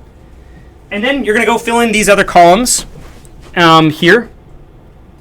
And you're going to go find, so you're going to use these websites over here. So now actually I'm going to, So there's a bunch of websites here. And so you're going to go look at a bunch of them. So there's some websites list the genres. Some list genres, some list tags. You're going to pick one and use multiple websites. And some of them require logging in. I know it sucks, but it just is what it is. So here's so this website here. Here's tags on Steam. Now, a bunch of these don't apply to you, right? Again, the Warhammer 40K tag, don't analyze that. You can't get that. You can't get that IP. Well, maybe you will later. Games Workshop, Kickstarter, whatever. Cult Classic, what does that mean? So you're going to have to scroll down a bit for some of them. So like these are very specific Steam tags. Are any of these actually reasonable? Okay, rugby. That's an interesting one. Actually, that you could do that one.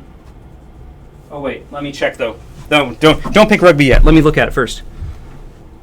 Okay, so here's an example. Rugby. So you may think of I want to analyze the rugby tag. Well, guess what though? Rugby only has 31 games on Steam. Is that enough to draw a good conclusion from? Statistically, we generally say no, that's too low, we can't draw conclusions. But it could also mean that there's a niche that could use filling. Maybe Steam should have more rugby games. I don't know.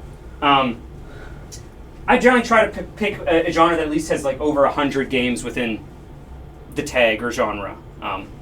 So don't pick some ones that are super, super hyper specific. Okay, so what other websites there? So genre analysis here. And then this one, so Gamealytic. This one has some high-level ones. So simulator, sports, RPG. Oh, look, there we go. There's RPG. You could go learn about it. There's a bunch of subgenres here, and these are really good. 4X, city builder management. Yep. So go look through these websites, and then post in the chat or raise your hand once you've found a tag and you want to analyze it, and we'll look at it together. And then let's see if there's any more questions about these items you're going to fill out. You're going to look at median revenue. That's the main thing you look at. How many games there are in the genre. Tag genre ranked by revenue. So some websites list of strategy's ranked number 275 out of, 5,000 tags on Steam or something. Sure, that's fine. Then you're going to write some target demographic stuff. So that's where you write, who do I think plays these sort of games? And here I was hyper specific of I'm actually going to write people who are interested in Radio General, but you may be more broad. Generally, I guess a pretty safe bet is males aged 18 to 40 is a pretty safe bet for most genres. on Steam at least. So you're going to write some target demographics on who you think plays this genre.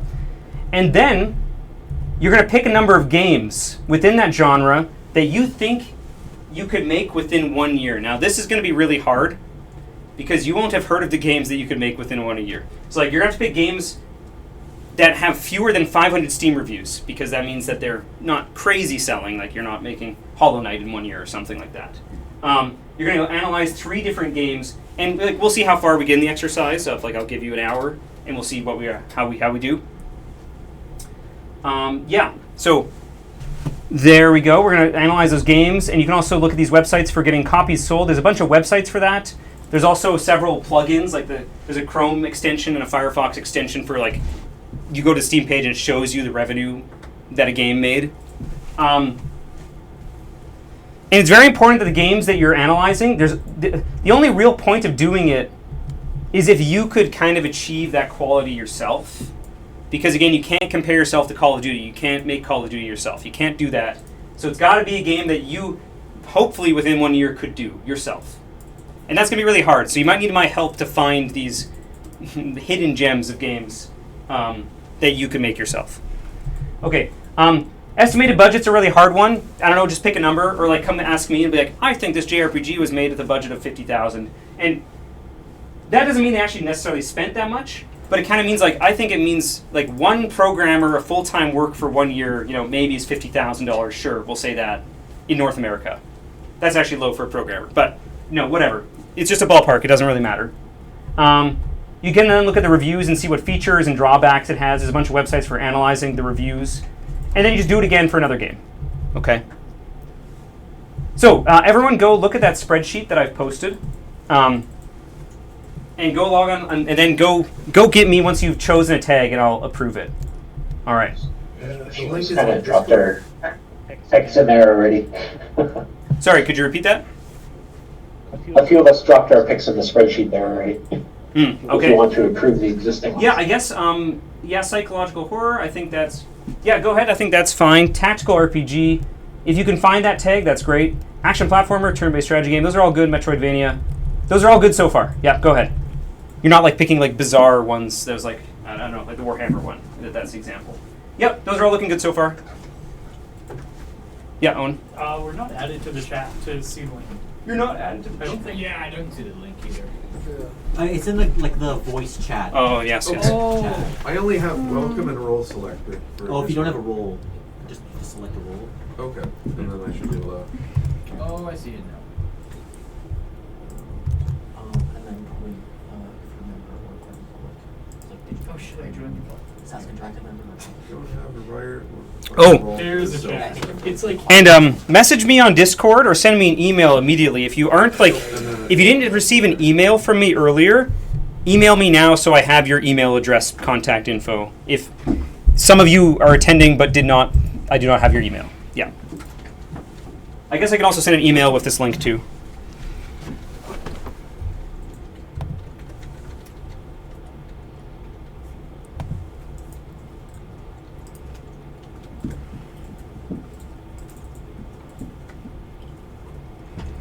Okay, so yeah, we're going to spend between 45 minutes to an hour analyzing that, and if you have time, you could, like, look at multiple tags. But we'll see where we are in, like, 45 minutes. And then we'll continue with the presentation and we'll analyze what we think sells well versus what actually sells well. Yeah.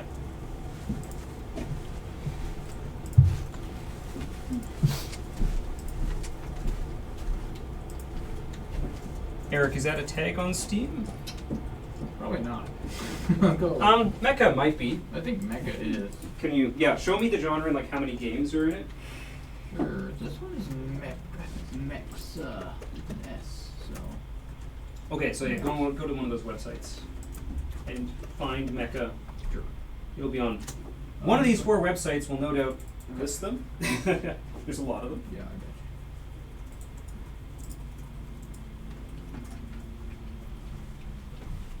And does anybody want to look at mobile games? No?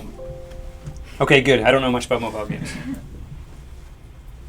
Steam also has got a bunch of, like, there's a bunch of good websites that's great. data off Steam, so that's really nice.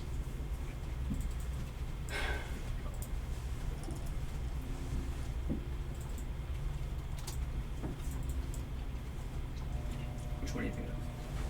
I'm trying to see what's like the upper half, but like not taken yet. Yep. So I'll see what's like go for it.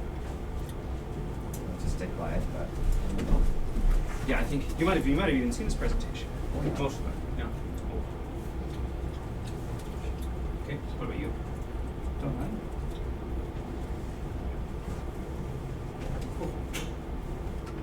Any genre? There's a bunch of websites. I did actually see extraction shooters and Yeah. which I played Zero Secret recently. It was made by a guy for 3 years. Some guy in Russia. And there was a similar one, Road North, but that one never goes completed after a few years. So we got Yeah. this one time.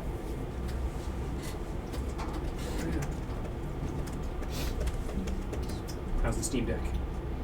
I don't have Discord on this. Ah, okay. Well, I'll send you. Well, how'd you get that link? I'm putting Oh, you're typing it in by hand? Yes. Hardcore, dude. Okay.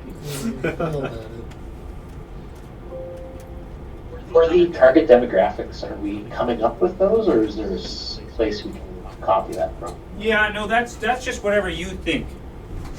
Yeah, this is not scientific at all. That part, just whatever you think. Like, males aged 20 to 45, they play board games at home. I don't know. They play D&D, that sort of thing. They're loners, or they do a friend group, that sort of stuff. Whatever you think. Just take a guess.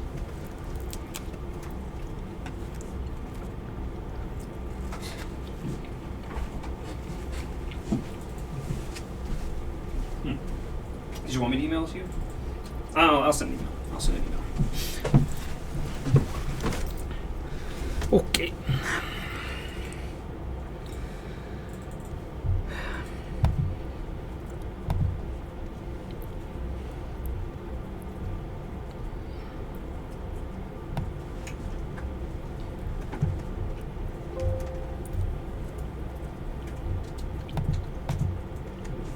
You got it? You got it, okay.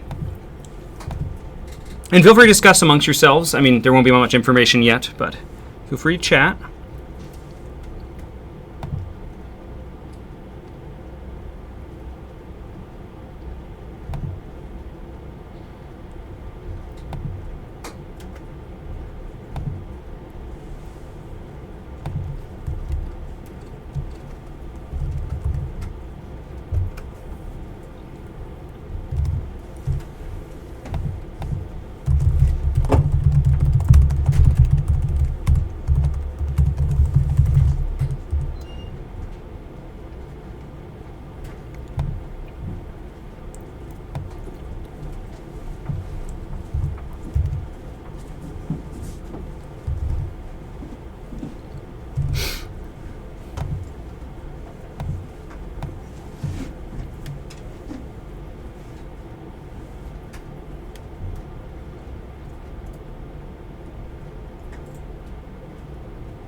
Yep. Simulation. Simulation, okay. Yeah, that should be fine. So there'll be any of those games. They're like Card Shop Simulator or Drug Dealer Simulator. That's quite a few. Nothing comes up. It's my- Yeah, you can pick that one. Go ahead. That sounds good. System. Whoa, your mouse is funny. Yeah. Oh, you, like it does come Which up. one did you pick? Like it is a tag that they recognize. Okay, all right, that's all right.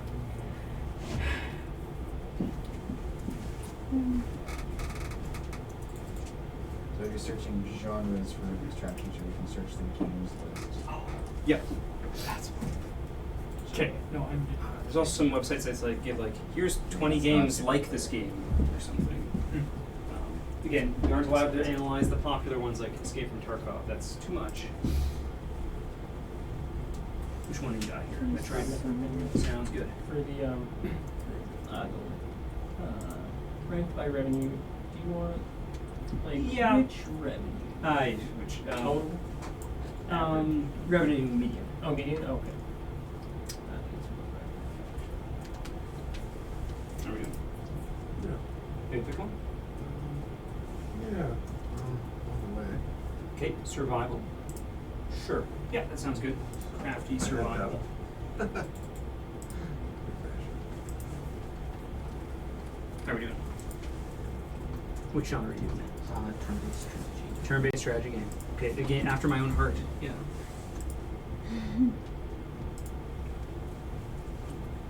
And who's hiding with that?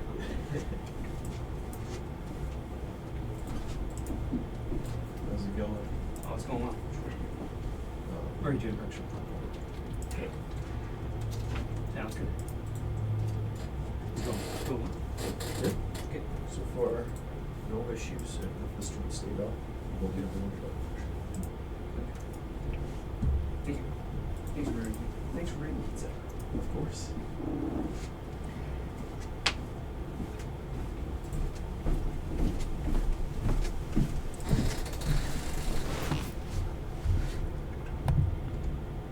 All right, our online people, are there any questions? Have you all, who hasn't chosen a genre if you're attending remotely?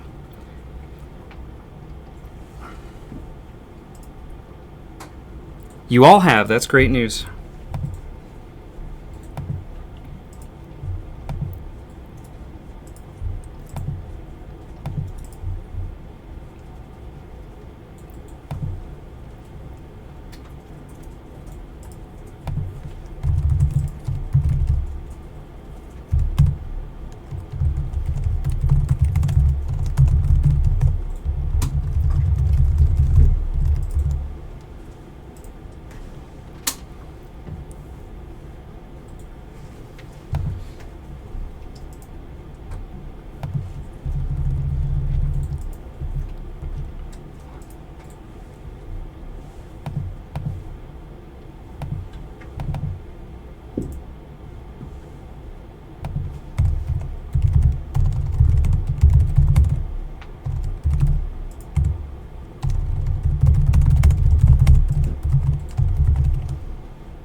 I wonder what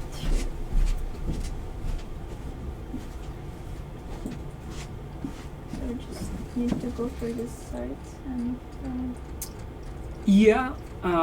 So I mean, there's 4 different websites, so that's one of them. yeah. Was a simulation listed here? It was I picked it here. On Okay. This one.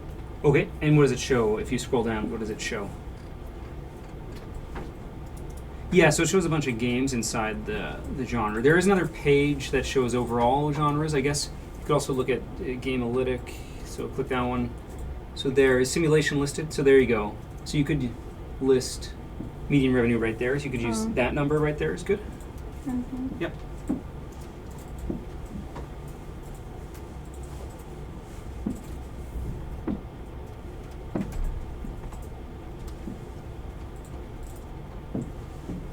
Yeah, so there's a whole bunch of websites, and they will all report slightly different numbers, and that's okay.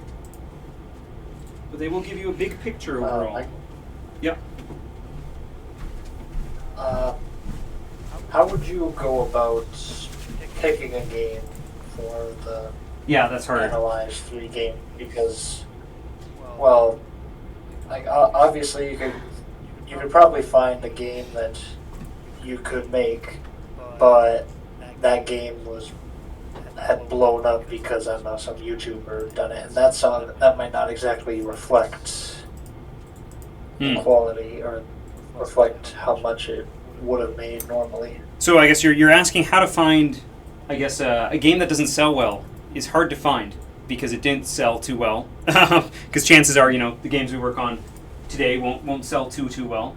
You never know though. But it's hard. Which genre did you pick? Psychological horror. Psychological horror. Okay, so you're gonna have to find a bunch of horror games that, like, of the quality you think you can, you could produce in a year, or yeah. I mean, that's vague. I can help. Like I was going down and I saw Choo Choo Charles. I'm pretty sure I could make that if you've seen that. It is. I've seen it and it did very well. But yeah, I prefer you to find other ones. Sold like There are some. it sold several million. Yes, that one did extremely well. I will try to find you some. I'll try to help you. I think I should probably just see if I can search by the medium, or by the median. Revenue and find something there. Yeah, so you can just go to the websites and then go find psychological horror, go check the median, and then go very far down the list.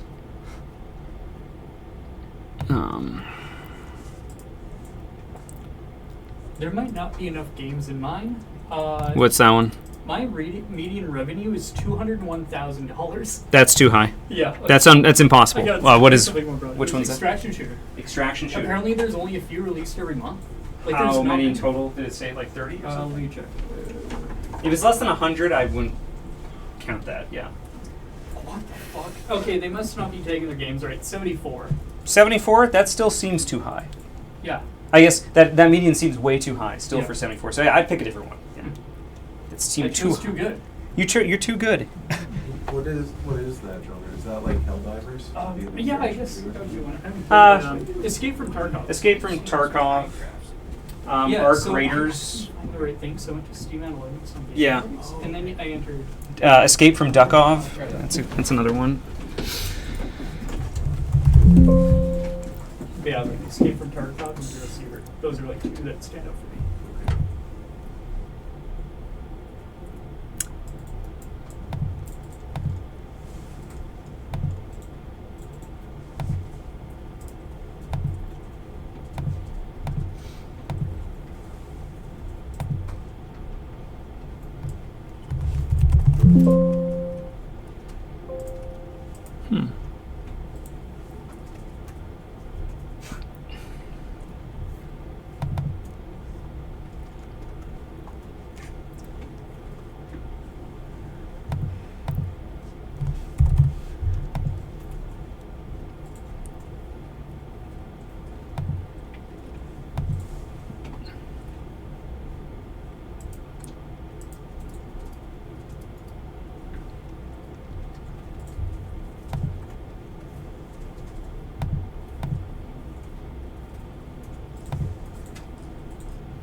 Oh no.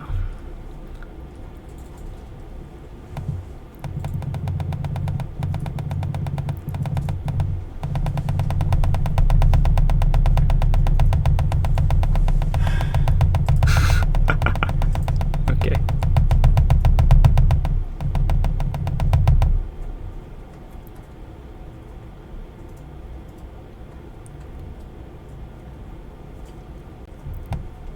Okay, so if you're looking for like trying to find specific games, I used Gamealytics, and then you can look up the subgenre. So like if it's horror, I don't know, not quite psychological horror, but it's horror. So you go do their subgenre search, and then what you're going to do is, since you don't want to see that, you don't want to look at the top revenue games or the bottom. They're earning 0. You then click 1 billion times, and out of like 7,000, I just then like navigate to the middle, and now take a look at, these are the games that are roughly like middle of the pack. And then you could go look at, say, oh, let's go look at Sleepwalk or Lost Infinity or whatever these are on Steam, and say, hey, could I do those? So notice I just had to click 1 billion times to get to the middle. Out of 7,000, I looked at the middle. Yeah, that was me clicking. Like, yeah. damn, who's this guy? Yep. So that's one way to find games, maybe. It's like, can you do better than the median game in that genre? And maybe.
So is everyone's picked something, right?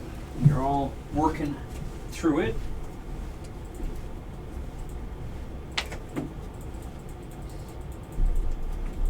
So it should be like, we should look for copies sold or revenue. Could you repeat that? We should look games for copies sold, like less than 500, or revenue. I guess I just chose middle of the pack in terms of, I sorted by revenue, and then I looked at the games in the middle.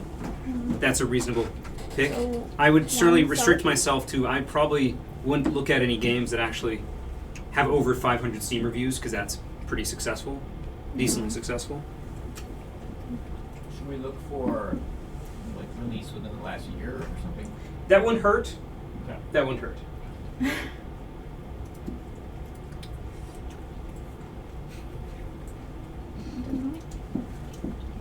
Do they have copies sold? I don't know. Or they have followers. Yeah, that's showing followers. There's more. You scroll to the right. Oh, you're so smart. You can just type in the page number instead of clicking. Look at you. A pro. Is there more info if you scroll to the right, or is this website just not as good as? I don't think so. You could just go look at Gamealytic. That's just a different. There's 4 websites. They all show slightly different information.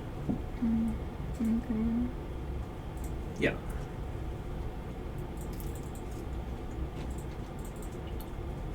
These have big range on different sites. This one has 24,000. That's quite a few. This one has 36,000. So yeah, you need to look at median revenue. Yeah. Yeah, 1.7 thousand. That's much more reasonable.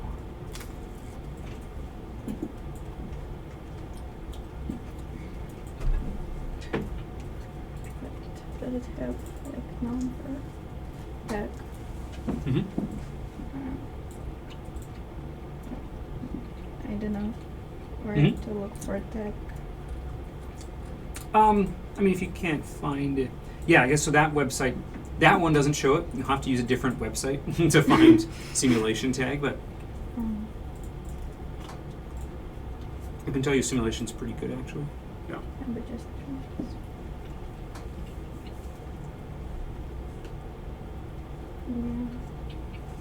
I don't know. Oh, this one has Mhm. gender syntax. So you can Control F and see where simulation. Well, yeah, just use this. Maybe use that one. That website. There is a genres tab somewhere. Yes? No. Go back to my go back to my spreadsheet. Oh. So there is. So if you click on one of these, so click there. Yeah. There. Top Steam tags. Yeah, this one it says 158. Okay. Well then, that's fine. I can use data from different sites. Yeah, I don't care. Okay. Numbers are all made up anyway. So. Does they? Hmm. So they made up? No. They all mean something, but if we're using numbers from different websites, so they're not all going to line up, and that's okay. Okay. You could put actually like 152 out of however many tags there are, like 5,000. That'd actually be Can I look much more for useful. demographic here? Or does No, it know? demographic is just whatever you think. Okay. No, there's no hard data for that. Can't scrape that from Okay. Steam. What can I Google for it? I can just help you, I guess. It's just whatever you. It's just a guess. And if you can't think of 3, it's okay. Again, on Steam, you can't really go wrong. So I guess simulation people. Do you think they're younger or older? Who plays that? I think they. I mean, you could also make. All age from All age. teenagers to. Okay, so I guess describe maybe, describe a teenager who plays simulation games. Are they really nerdy? Do they live in their mom's basement? Well, I know simulation seems. Mm-hmm. I need to check games.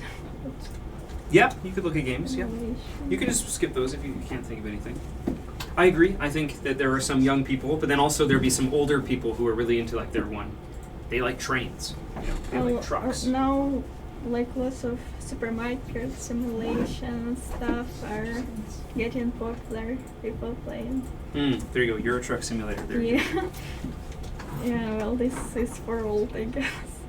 Yep. For young and old. I think probably that would trend older. That's my guess. And by older, I mean like over 25.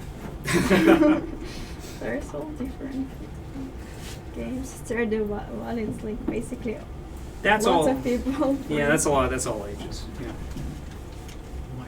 Mm-hmm. I'm going to get going. I live in Warman, and I'm Okay. hearing the roads are getting worse, and I should leave as soon as I can. All right. Well. So, apologies. That's all right. I'll send you an email with your homework. Drive Yes, safe. please. Thank you. Good luck. I will try my best. You doing good? Yeah. Yeah. Steam Deck. What also doesn't help is the polarized lenses in this. Oh no. Okay. I have to look at it again. What do you normally wear at home? These prescription. Okay. I should Probably have to turn one of them sideways. Yeah. Either you or your Steam Deck. That might do it. Reverse the polarization. You could get a polarization filter for a camera and just have like a monocle that you carry around and put in front to like reverse There we it. go. Yeah, Crazy I've you got don't have it one. on your own. But It's in my camera bag. It's on my lens. Are you doing good? Yeah. Right. I got lost on the sites. So There's many a lot of things I've never websites. used, and they weren't working. There's a lot of websites. Check this out. I literally couldn't have chosen that wrong. There we go. It's actually the top rate. Yeah, 16,000 is still very high, but it's not. Yeah. Now, Anyways. good luck analyzing one that you could make in the year. There are a few that have been made in like 2 years. that Okay, have well, played. take a look. Yeah. But too late. I already worked on different. You good? Yeah, finding the sandbox games right in the middle, and something simple like this made 3.4K. That's not Basically bad. just Lego. Yeah, you just assemble a scene. It's just a 3 object placer. That's perfect. That's exactly what we should be looking at. Yeah. There we go. Pretty good. And mecha. No, I gave up. There's no genre of mecha. It's just a tag. There's a tag. There's one tag for mecha games, and it's not. It's just Nice. So yeah, I just picked action RPG as overall genre. And There's gonna be a lot of those. there is a ton of them. Yeah. Okay. So and median very important. So Yes. Perfect. So it's perfect. Perfect. Well, this is exactly. This is meant to challenge you and show you, like, oh, I think they do well. It's like, Okay. How are we doing? Pretty good. I'm just trying to figure out terms of number. Yeah. Okay, that's pretty good. Yeah, there's a lot of tabs. Yeah, so I found this cat order game. And that seems. Yeah. It's about. It's like. So platformer is possible. The art actually looks pretty decent, actually. I mean, I I recognize misread that this. itch. Oh, it's an asset pack. Like perfect. Yeah. I recognize that cat. Good. Yeah. Solid. That's a good one to look at. Then. Perfect. Yeah. And then just for the numbers, probably one of these sites has a good thing, or do we kind of guess? For numbers of what? Just like it's. Are you talking about just copies sold? Yeah. So yeah, if you go to Steam Spy and then search that game, go to not I come up. think it's not popular here. Oh. It's not popular enough that it shows up. Oh, Oh, try. it is. It says trending. Can you go back to that tab? Can you click just search Oh. again? Maybe. Oh. Yeah. So you might have to do that. I know that sucks. I'll try the other ones and see. There's multiple websites. Where are we at? I finished this little part here. And then target country, I think English. Just tell us other people that I think. Yeah, so that's it. I mean, I'll cover that in the PowerPoint. But the answer is mostly going to be English. Yep. Because Steam is a Western company, and we're in the West. Yep. Translating to different languages would be a lot of work, and otherwise I'd have to make everything like what's it called, Portal, where everything is you can see the pictures. Oh, okay. Symbols, iconography. Yeah, like airports. Mm-hmm. That's what I was gonna do. So I guess I just have to find a certain name. Yep. And do that part. What was the genre? I got survival simulation. Yeah. Okay, got it. So yeah, you'll find some in the middle. Yeah.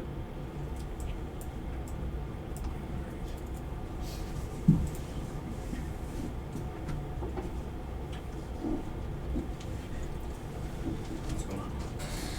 That was just Magic Boy. Yes. It's amazing. Okay. That looks doable. Oh, very. That's old school. Jeez. Yeah. Is this actually like a modern game? It looks very retro. It does. It hasn't sold anything really, so I'm. Oh, that's all right. Yeah. Remember, yes, whatever you think you could make. So you gotta start small. Yeah. Which doesn't look the worst. You could buy it right now. I've got like this guy who's been messaging me art for a while and he wants to do games. So I was like, maybe kind of wanted to do a Metroidvania kind of thing, but he's done this kind of art. It's all cool. hand done. Horror, black and white vibes. Okay. Cool. All right. Well, you have to take a look at that genre too. Yes, I've got one of those games.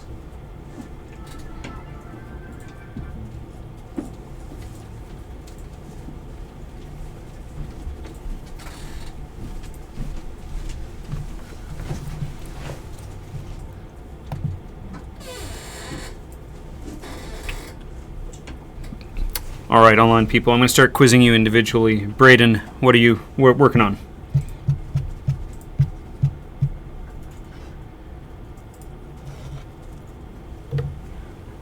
All right, maybe he's away. How about Bryn?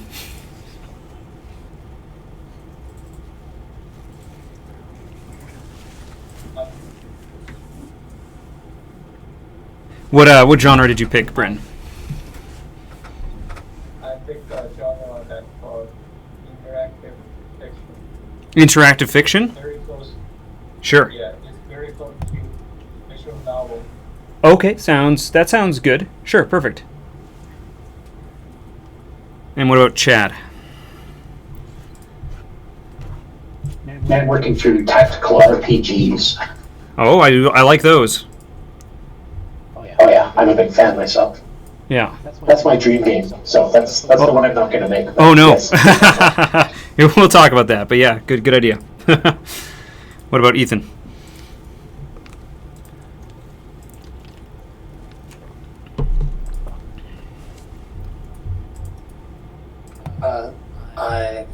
I'm doing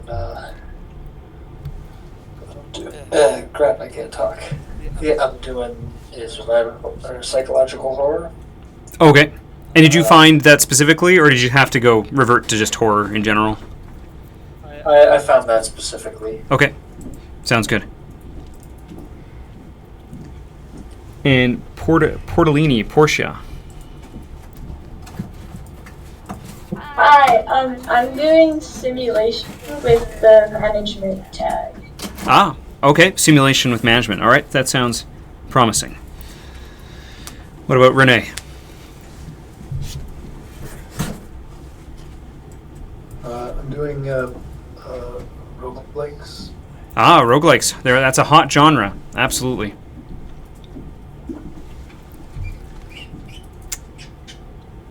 And what about TNT? I picked management, even though I'm mostly in mobile games in management, so I'm trying to find like Steam ones that could be done in a year, so I'm kind of confused there. Yeah, okay, so for management, so you'll go to, I guess let's find that website. So I guess I found Gamealytic, and so you'll pick your subgenre right here. So, let's see, is management listed there? I mean, it is listed there, that's cool. All right. And now, so there you go, you found management, and then you sort by revenue, and now click to just like the middle and see how those look. So like, can you do, so here I'm like, so again I sorted by revenue, I got your genre there. So what about I would consider buying in this 1,000 range? How about these? Look at these games that are listed here and see, can you build these? Church Simulator, Zoo Constructor, Matchmaker Agency. I hope so. So I'm gonna simulator games are good. They actually that's pretty good. Yeah. This average performance. This is above average performance. This looks like above average. Michael, check out this game. Is this peak perfection? This is above average performance in the genre. Drink milk from a cow. You may not like it, but that's above average. Yeah. It legitimately is. It's $3. I'm tempted. You can't go wrong. Right on this one. Right on. And what about Ponsang? Hi, I picked adventure and also like action if it's working. Okay, action adventure. That'll have a lot of games. Yeah, go for it. Okay, thank you. So yeah, again, if you need to find games to like compare yourselves to, find the genre and then navigate to the middle of the games found, sorted by median revenue, and see can you do the middle of the pack? Can you do better than what's in the middle? I don't know. Can you? I don't know.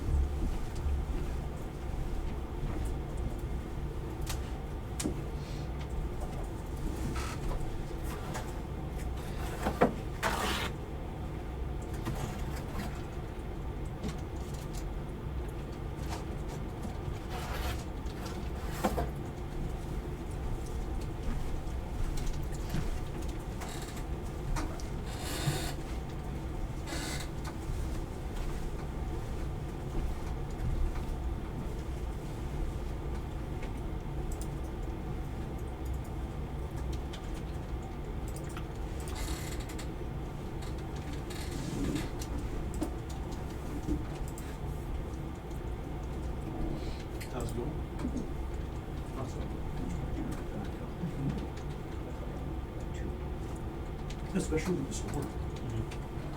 I was like, nobody's gonna show up. Maybe pizza help. Maybe. Doesn't hurt. Definitely doesn't. Was it Jack in the drive here? Yeah, he was. And then, obviously, he was like, best not to, so. Okay. This is going really well. Yeah, I'd like to, I guess, do you have access on Discord? No, I don't. I've been asking Adam for it. And Adam told Jack he gave it to SaskInteractive's account, but nobody has access to that account. What about forgot your password? I don't even know who has the email that it was signed up under. Okay. So, Jack's been trying to figure that out. Because Adam was the admin, and I asked if he could give me, like, just management, like, role stuff, so that I could, you know, assign people to things and do stuff, and he was like, maybe. And then Jack was like, can you give the admin to Michael? And Adam was like, I gave it to SaskInteractive. No one knows who that account is controlled by. So, we're gonna do. That's what happens when you have your staff turnover entirely for the past 2 years. Okay. In the future, I'd like to have like a channel for mentorship, and then like a forum, because each person will create their own thread or whatever for their game and post progress in that. That's what I wanted. I wanted to have it all set up today, like for today. But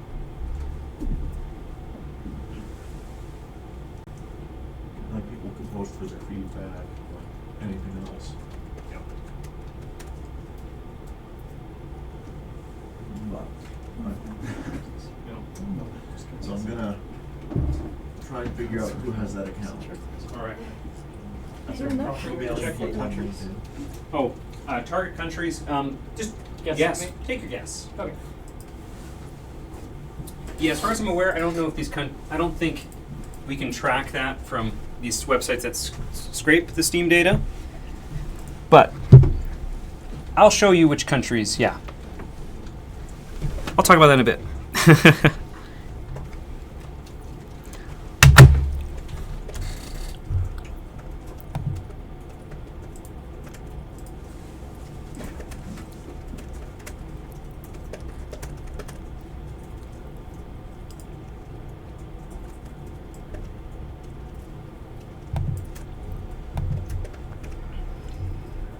So there's a lot of good resources for Steam. Mm-hmm. There's stuff for games. Sorry, you broke up. What was the last part? Are there similar resources for mobile games?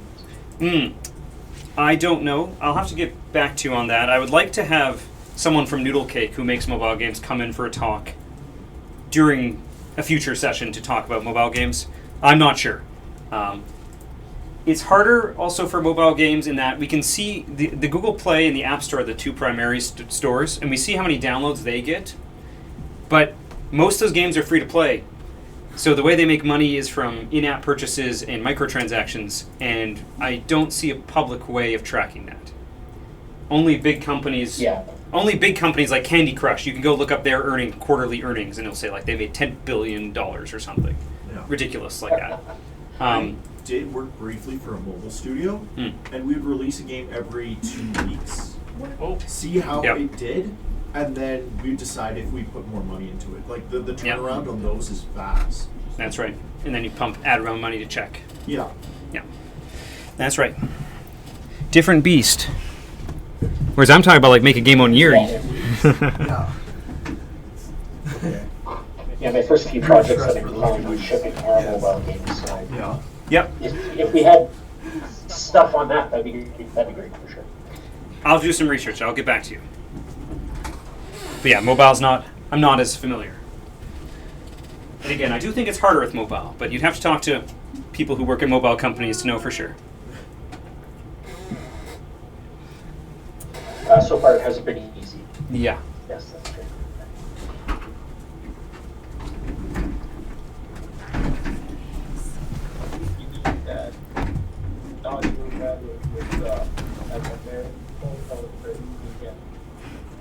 Could you repeat that?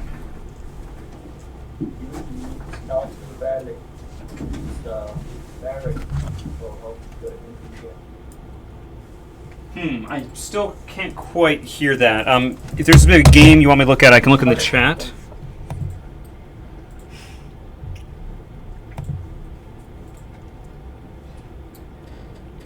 Oh, boy.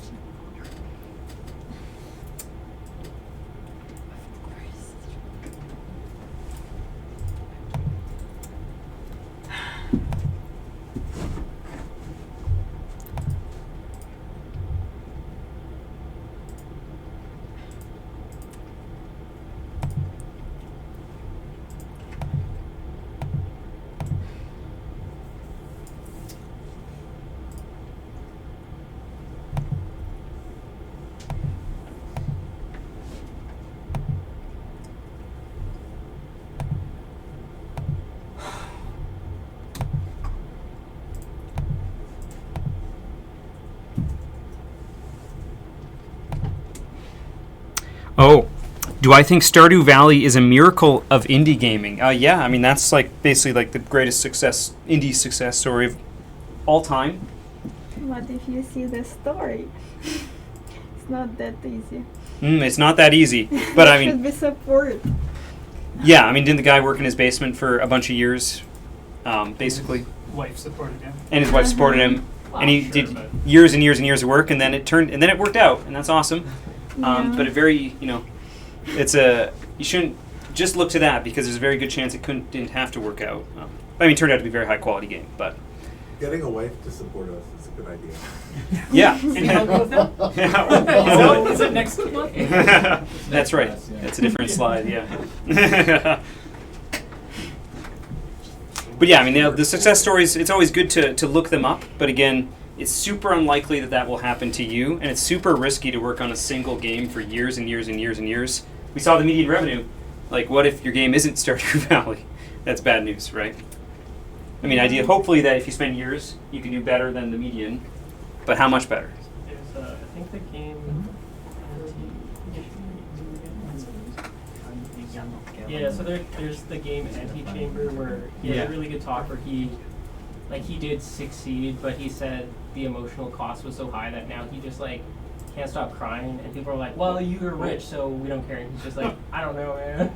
What So, game? That's rough. Yeah. You looking? Anti-Chamber. It's called Anti-Chamber. Yeah, So oh, it's played by he- one guy. It's a great game. I listened to his talk years ago. Yeah, and he's just like, "Yeah, I can't stop crying, and no one cares." So. Does anyone remember Cube World? Yeah. Yeah. Wait, no, I'm thinking Trove. Oh no, Cube came before Trove. Yeah. Yeah. I think that's a perfect example of the game spent too long in development, and he got into his own head and made like a lot of bad decisions on the second release of the game. Yeah. Oh yes, I remember that. 'Cause I wanted it. I remember like playing the beta or the Yeah. alpha. Yeah, the It was alpha. really- It was really cool. And then it actually released years later. And then basically everyone's reviews was like, yeah, this sucks now. Yeah. Okay, I guess I'm not buying it. So. I got both. Oh, nice. And what did you think? What was your consensus, Pat? He definitely overthought the second release. I'm now embarrassed. I think it was actually muted when we talked about Stardew Valley. I think it's a cool story, but be very careful with looking at those success stories because, again, there's a very good chance you could spend years on a game and you won't get the success that guy did. And as was pointed out here, that guy actually had the support of his wife basically supporting him for years and years. So most people aren't in that position.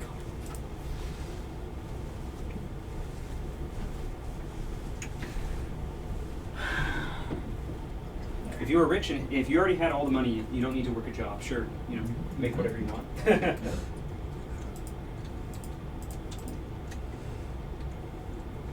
Need to add wife to the success.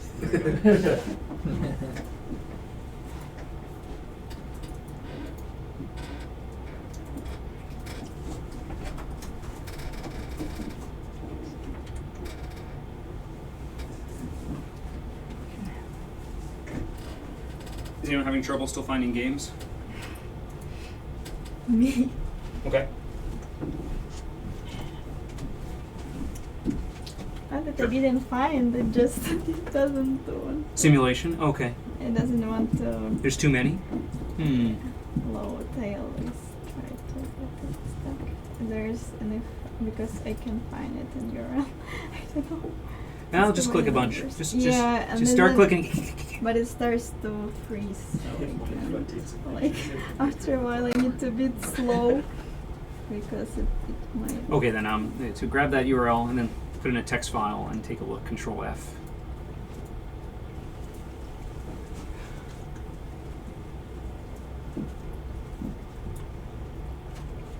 Oh.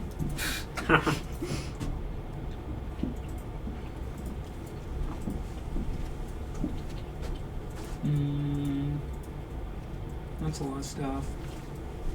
Would not be the scroll left.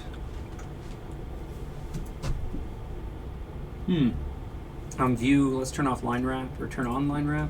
Oh, format. There you go. Word wrap. There you go. Oh man, why is it? Control F page. Mind if I take some pictures? Should I be doing something more interesting? No, no. Uh-oh. No Should I page. look? Hold on. My camera's not good enough to catch whatever's going on the screen. Yes, there we go. Okay, I'll try. I'll try. Yeah, there we go. Perfect. Typing into a terminal. One time, No, that looks super hackery, you know? One time Doug came up like during a game jam here, and he's like, "Oh, I'm just getting photos." I'm like, "Yeah, sounds good." And so I'm like, "Well, I better look like I'm typing." And then as he's recording the videos for his Instagram, he comes around. I'm like, "Oh shit, we gotta erase it all!" And I panicked. Like, still looked professional, I think. Yeah. That's where you wear big shades and the trench coat. Go to hackertyper.com. Yep. They just can't comprehend what I'm typing. That's it. Just go to part.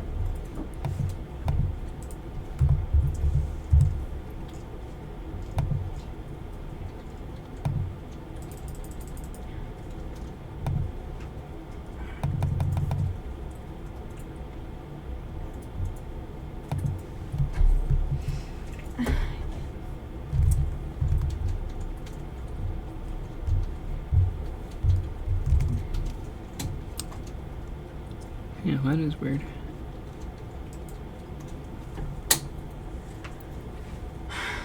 Damn. There's a Pokemon card. That's my top building in this game. Yeah, it doesn't seem to be changing the URL.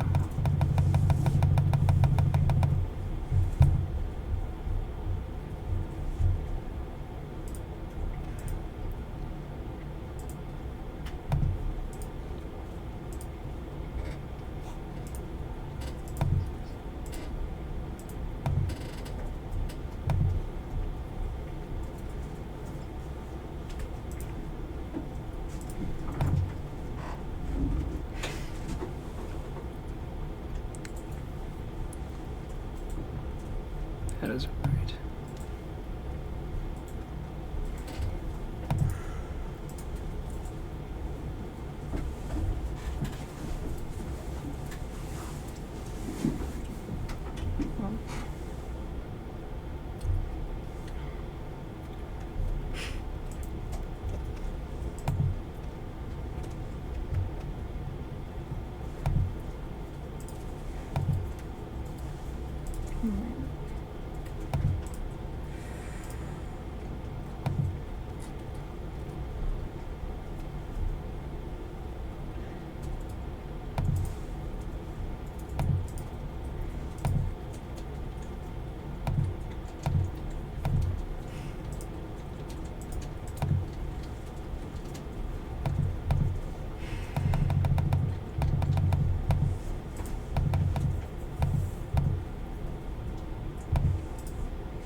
You still not having luck with the simulation? No, there's just too many? Yeah. I stopped loading on 4,000th page. Oh no. I'm still clicking. It's still going. Not me. I'll let you know when I get there. And I'll send you a screenshot. Okay. You can send me link if there's.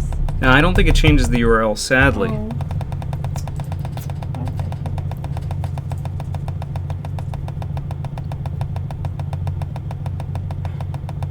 I'm still going.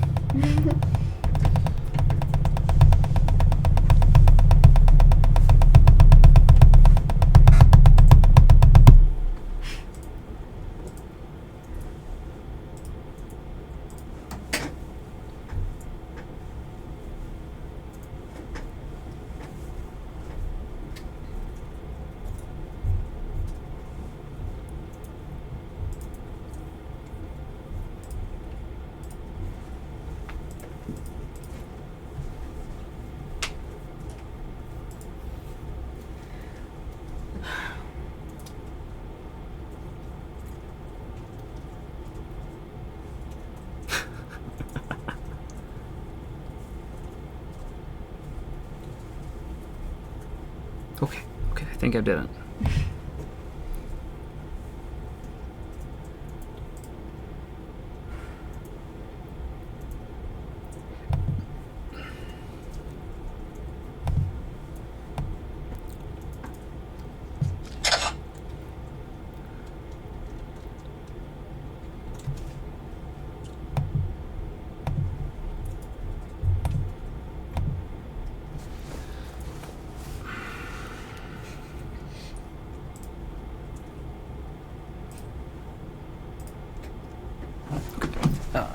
Here, send me your email address.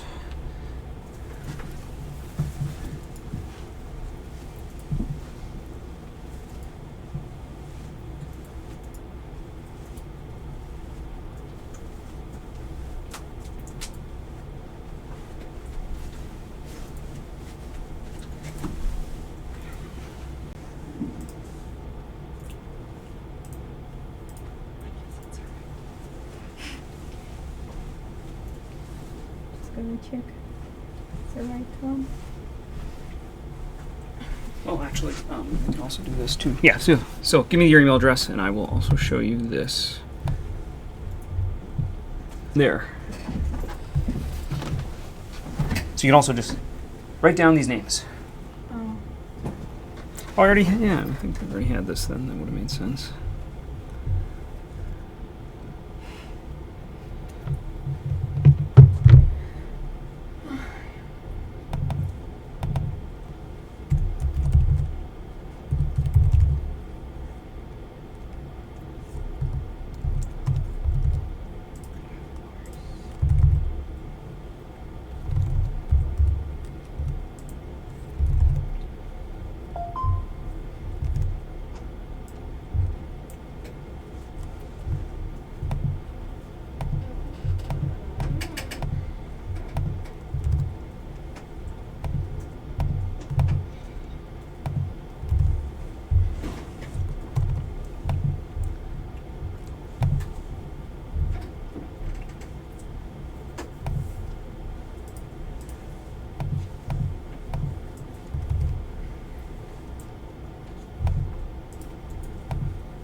Okay, how are we doing? Are we on?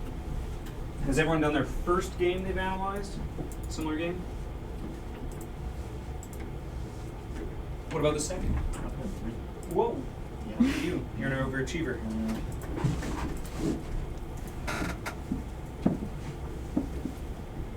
It's weird. One of the games I analyzed just like did much better.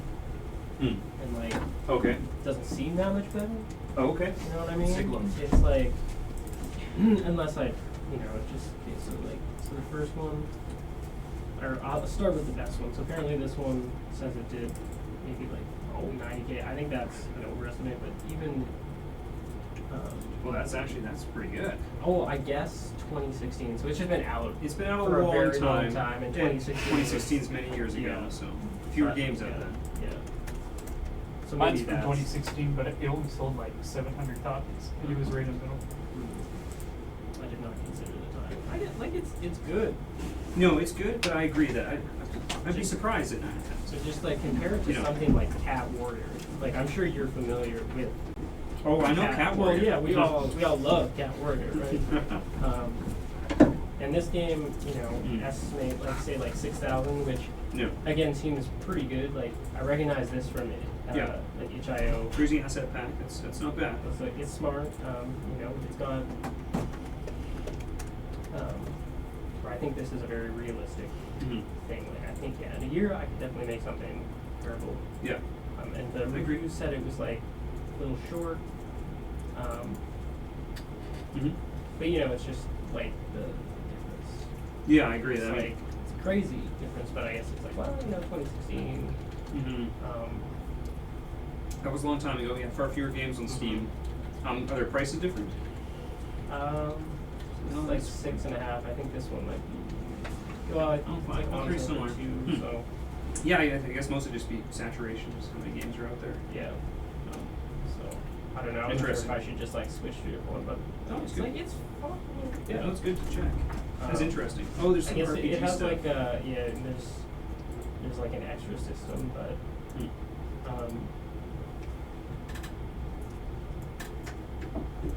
Interesting. It's interesting. Yeah, that doesn't look like it's that much better. Yeah. Apparently it is. Yeah.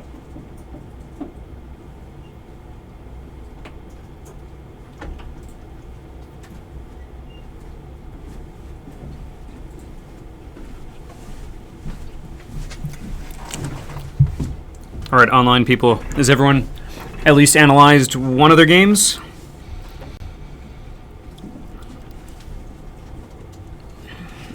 I've got all three. Oh wow, so good. Yeah, the best of my ability. Yeah. I also have 3. Okay. All right. Well, it sounds like I think we'll wrap up. We'll just give another. Let's give another 3 more minutes, and then we're gonna move on. And this, don't worry, this will be part of your homework too. So like, the more you do now, the less homework you'll have. Go back to school, Eric. I'm going back to school tomorrow. Yeah.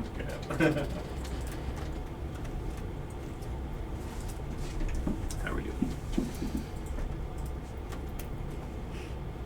Popo-san. Yeah, I don't know. Oh, that looks nice. Yeah, they look like it on. Oh, they can't on find cover. it? Which might be like. Oh, links.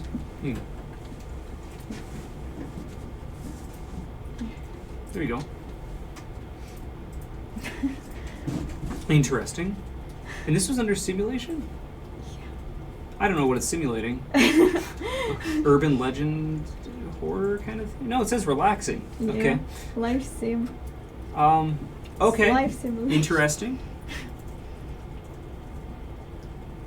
I mean, that's certainly that's within the realm of possibility. Yeah.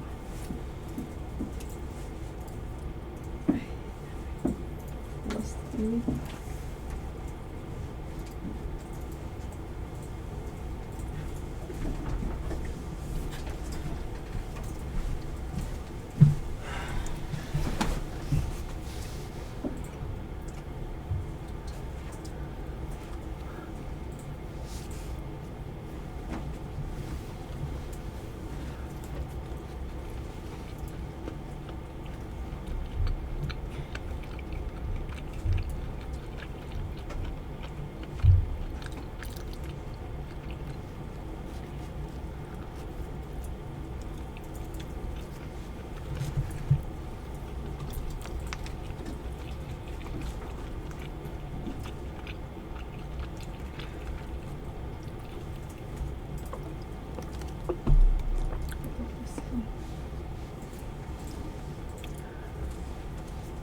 All right, 1 more minute, then we'll move on.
we should guess budget by ourselves?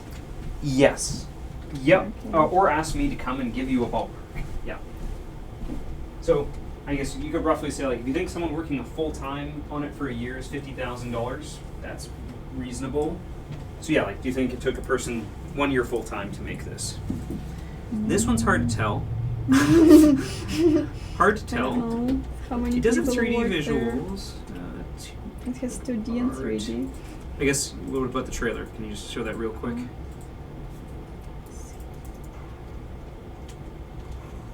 What the? What the heck is this game? Oh. I don't know if that's the game's fault.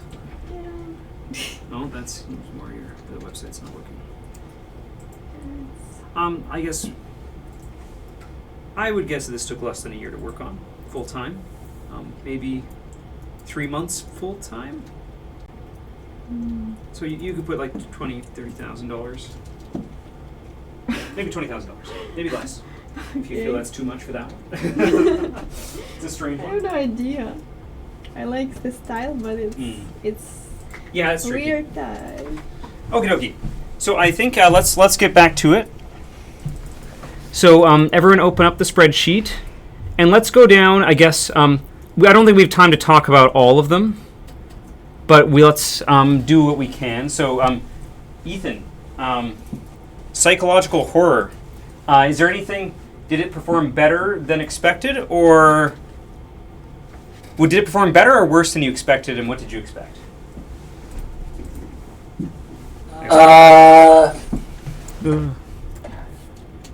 I mean, I expected a lot of slop, basically, just a lot of junk in the low end, and I think that was there, but there was also quite a lot of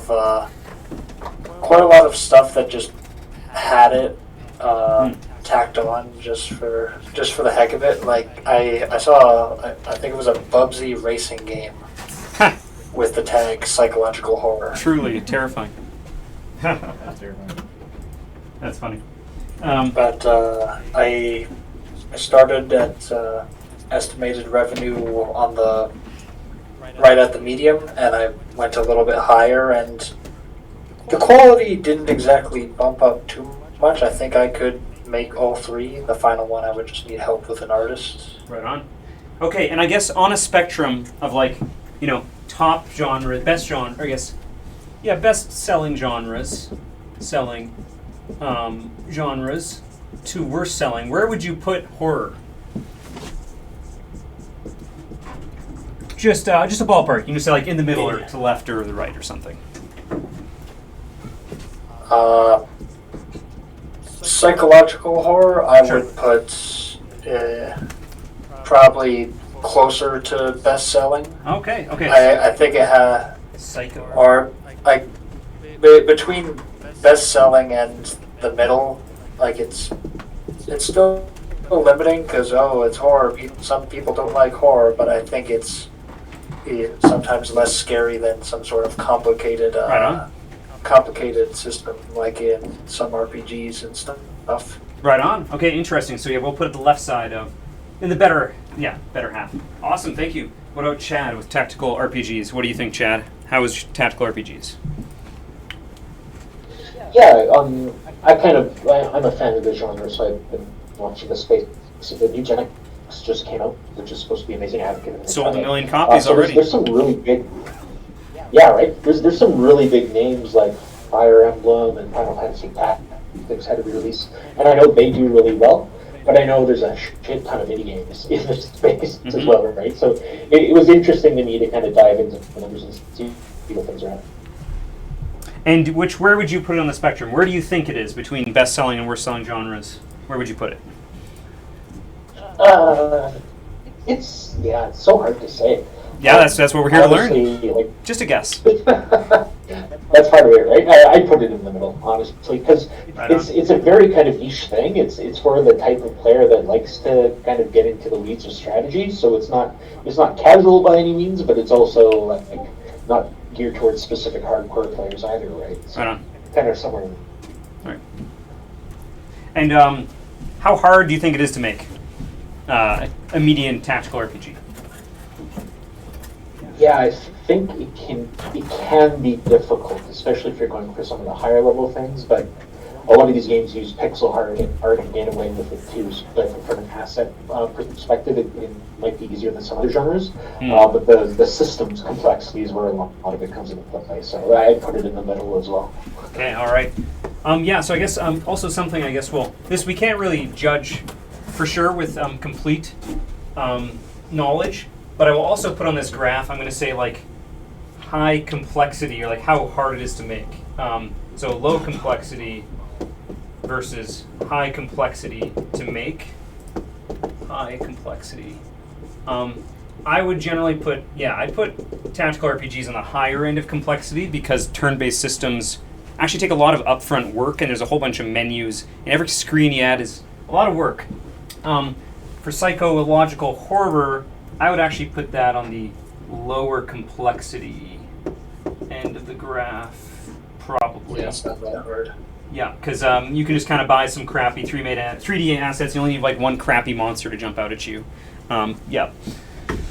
Right on. Okay, what about? It's interesting, right? Because as a software developer, I see like programming complexity and say, oh, that's not a big deal. But when it comes to artwork, I'm like, how do people even make 3D shape? Right? So it's a matter of perspective for sure. It is. So 3D modeling is definitely like can be an order of magnitude harder than 2D. Like, you know, I can barely open Blender. If I move that if I move that selection off Origin, I have to restart the program because I don't remember the hotkey to reset to Origin in Blender. But that's what I pay. I'm the same way with Unity. Yeah. All right. So Patrick, he did action platformer, and we saw median revenue. Oh, it was 109. So we see here that that's really low. So I'm going to put that over here, and actually it's pretty low complexity. You know, platforms are one of the easiest ones. So I'm going to put action platformer all the way over here on the lower left side of low complexity, but poor sales. Okay, what about Oliver, turn-based strategy? He left already too. Oliver left. Okay, well, median revenue's looking pretty good.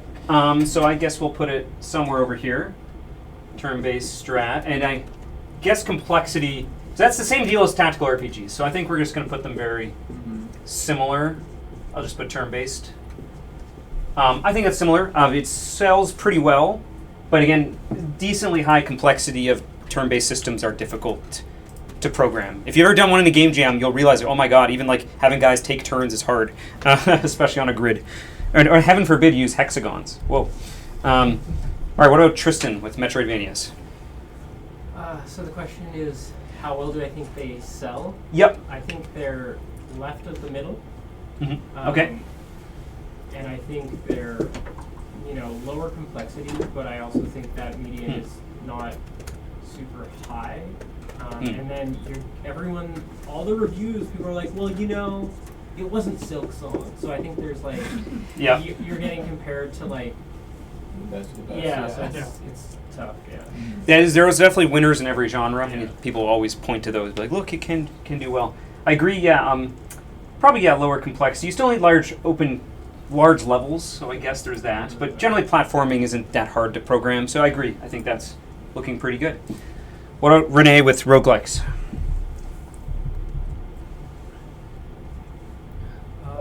It's pretty high revenue comparatively, I think. Yeah. What about general complexity? How hard are they to make? It depends, I guess, if you're doing like, I guess I wasn't specific in like action roguelike or like deck builder, like all those. So maybe I could have been more specific. Yeah, that's right. So you just put it in the middle. That's all right. But yeah, I guess it really depends on what. Yeah. And the revenue you said is probably decent, like left of the middle a little bit. Okay, right on. What about Bryn, interactive fiction?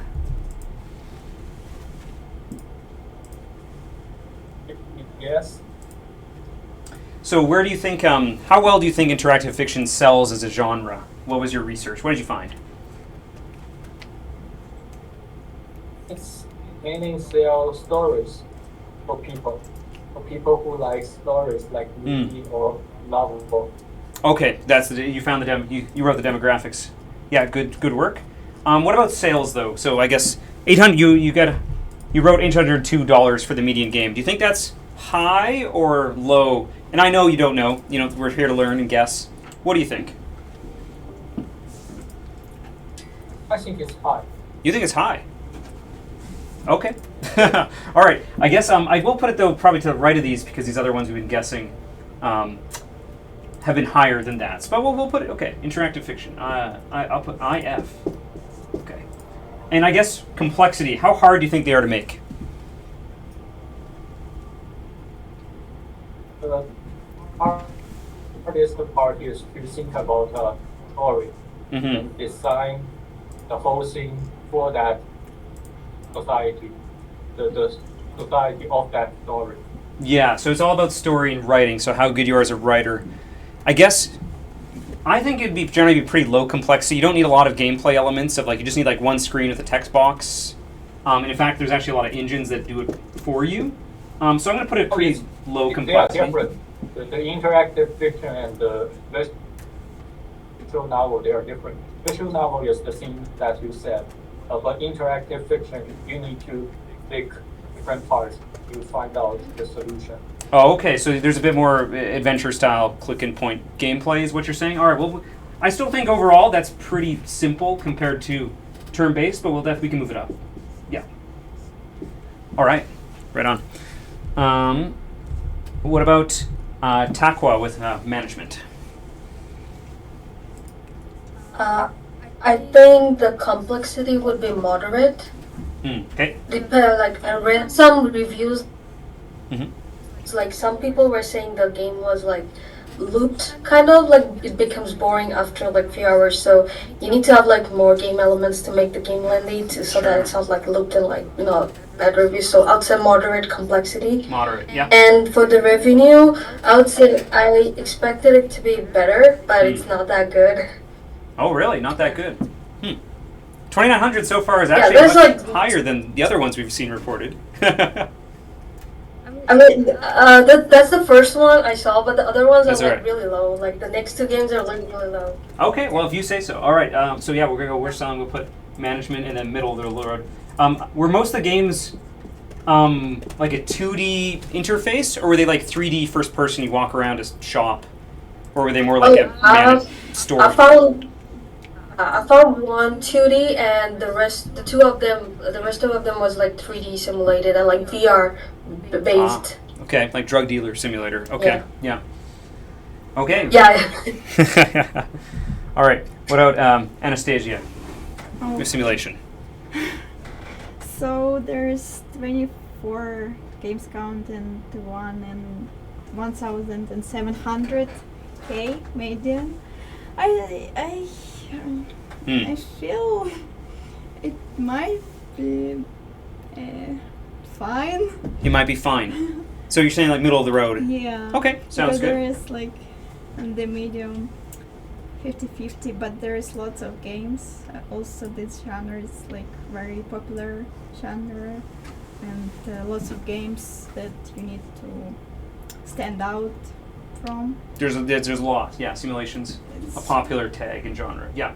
It's 158 ranked. I think only 158. Okay. At least on this side. Yeah, that's right. And I feel it attracts all of the ages if it's because there is lots of different simulators. But also people who like to create their own reality and control it and plan and live real life experiences in safe, non-serious way, like jobs. And also relax and chill because there is farm simulators and all. And I feel it's popular worldwide, but I know that it's also in US and Europe popular. I know it's 2 games. Okay, and how hard do you think it is to make a simulation game?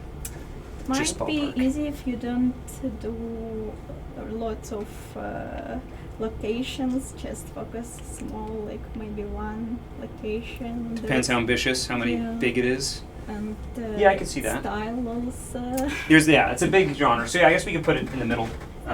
You can like go with storytelling. Basically, if you're good at storytelling, you can find your people as well. Yeah. All right. So well, it sounds like from what you said, it's going to be middle of the road. We're just going to put it smack dab in the middle. I agree. That looks good. What about Eric with action RPGs? This is an interesting one because I think the actual definition of action RPG is like Diablo. You know, point and click. You walk up to somebody, smack them. But then a bunch of other games fall into this category as well. Like, you know, like Elden Ring or Dark Souls or whatever. It's action RPG, right? And then even like Cyberpunk somehow fits in there. And then, you know, games like Dota 2 somehow are in this category, even though interesting. It's not. I wouldn't consider that, but all right. Exactly. So it's a really, really weird kind of genre. I guess it's a tag technically, but yeah, I think it performs pretty poorly. Like most of them perform pretty badly. The median income is not great. It's only 1,000. It's not great. There's a decent amount of them too. Again, it encompasses a lot of stuff, and it's really hard to narrow down the complexity as well. Like some of them I looked at are super simple to make. It's just like maybe like Binding of Isaac is a pretty simple concept, you know. And then there's other ones where it's like a top-down action fighting game, but there's also tower defense. And then I looked at one that was basically just Diablo 2. Yeah. Which would be really complicated. That'd be high complexity. Yeah. So I'd say like middle of the road. Middle of the road complexity. For complexity, but and low sales. I'd say pretty low sales. Okay. I think like the whales, high selling games are like few and far between from this. Yeah. You know, they kind of take up all the revenue, I think. Yep, I agree. I think that's it's very broad. Yeah, it's very broad. It's very interesting. Yeah. Okay, what about Owen with resource management? Yeah, it's kind of like a weird hybrid between a bunch of these. Also, somebody did simulation something. Simulation, I forget, but it's very close. The trouble is that it's such a broadly applicable tag to so many genres because like that can be a common aspect that people add into their game, and so there's a lot of games in it that aren't like strictly, you know, following that as a definition. And so, for example, the one game that I did have a time to review there was actually a physics-driven simulation game, but the way that it incorporates resource management is like, what do you call it, the bridge simulation games, where you just have a set budget that you cannot go over and each piece is worth X amount. But that was about it. I was in the middle of reviewing this one that kind of looks like Factorio, which is more what I imagined that in idle clicking games, like stuff like that. And yeah, it actually seems to perform like decently well compared to others, like middle of the pack to upper end. I mean, I'd say 2.3 so far has actually like been on quite high from what we've seen. Yeah. So I definitely put that on pretty high seller. But it would also and then probably complexity. be mid to higher complexity depending on the game. Yes, I agree. All right. Resource management, MGMT. Sure. All right. Oh no, I clicked away. Okay, what about Ian with Sandbox? It's another one of those tag genre mashup ones where a lot of games have it as a component to it. It does seem like a lot of large games like to have a sandbox part to it, where if you get bored like the main part of the game, you get to go mess around with the sandbox part. So it's hard to tell how many games there are exactly in the sandbox genre, but it seems to be performing fairly well, even just not considering those That's pretty high. titles. And a lot of them seem pretty achievable, especially at that mid-range. Okay. There, saw some real clunkers in the middle there with like the drinking from the cow game. Yeah. But that was at least interesting and funny, and part of it is like the jank appeal too. Like it's only $3. I almost bought it right now, that kind of thing, right? So that's a part of it. But okay, so it looks like it sold well, and then medium high complexity, or I mean, maybe you actually said clunkers, so maybe lower it half. depends on the concept, because if you have just like if you're just interacting with 16 cows on a farm, if it's just not going to be a hell of a lot. It's just an empty scene. There's not much But in if it's it. like a physics-based puzzle thing, like I found later on, it's like a little bit, so it depends how you scope it. So really it could be anywhere from like the high to low complexity. So All right. maybe in the middle. Maybe in the middle. All right, so we'll put Sandbox. It sounds like it sold quite high though, so we're gonna put it over here. So Sandbox is looking good. All right. What about Mark, creature collector? Like same kind of sim situation, based on the game, can range from a whole bunch of different types of genres. Well, it's mainly just like a specific. Can you collect creatures in it? And due to that, there's not a whole lot of I lost my train of thought, but in terms of okay, ask a question. Like, what am I trying to explain here? Oh, you're just saying how well does it sell? Do you think compared to other genres? Okay. There's a couple high outliers that have the category that should not be considered. Absolutely. Because they are like so high above That's everything right. else. Sure. Most of them, the median revenue is only $760. So far from what we've seen so far, that seems low. Yes, rather low, and a lot of them were just like duplicates, like 101 cats in London or 101 cats in. That's what they mean by creature collecting. Okay. Beijing. Like hidden picture elements, like click on the cats in a picture or something. Yeah, a lot of them are just really simple, but so complexity can range from, I guess, really simple to really high, depending on like how high of a concept you want to go with. Yeah. But generally, none of them really seem to do all that well. Okay, so low selling, and then somewhere lower complexity if it is clicking on stuff. But Pokemon itself would not be too hard to program, but there's a lot of content. There's a lot of stuff in Pokemon. A lot of content. Yeah, a lot of content. All right, what about Braden with 3D platformers? Okay, so this one really ran the gambit. I think I managed to find the genre with the lowest medium revenue out of everyone at Congratulations. $30.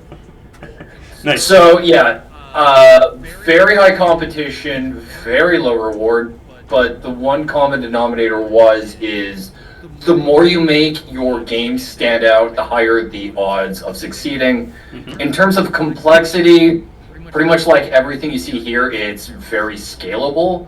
You can get a 3D platformer technically with the running and jumping, probably within a day, but to make it good, it's going to take it a lot more time. Definitely. All right, so I agree. Yeah, so far the poor selling we've seen, and then complexity does run the gamut. I would still put on the lower half of complexity, probably. I mean, 3D is hard, but jumping is itself not that difficult. So somewhere around here. Can the camera still see the right side? You gotta focus on quality. Yeah. Can the camera see the right side of the board? Close enough. Okay. All right. Yeah, I can. Yeah. Okay. Cool. All right. And then that looks like it for everyone who feel. Oh, nope. There's a few. Okay, we're still at Portia. What about Portia with simulation management? I think she might have left early. Okay, no worries. Yeah. I think they had to go. All right, so I guess we'll just briefly glance. Rodent raised by accident. Okay. All right. Is there?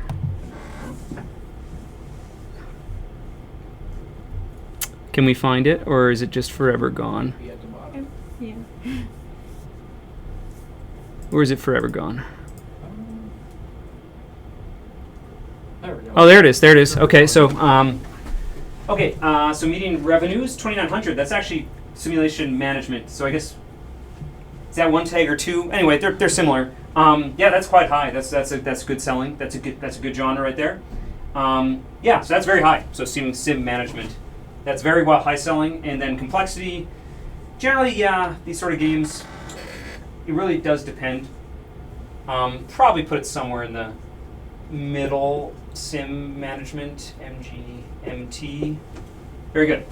Okay, and then I guess we have Russell, survival, simulation survival. Yeah. Go ahead.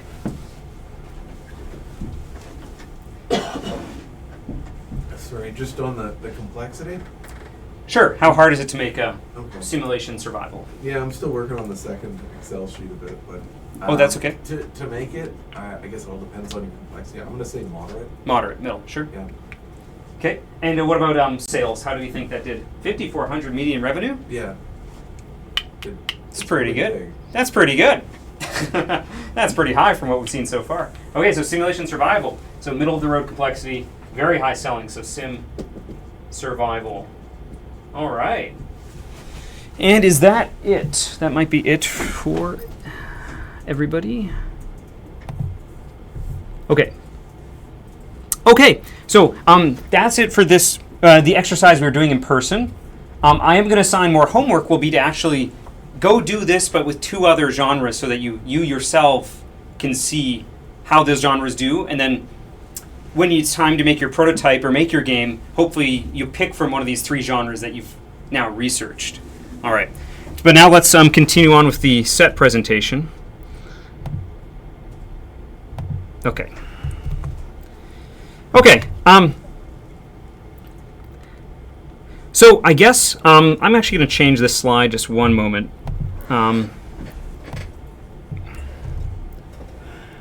There we go.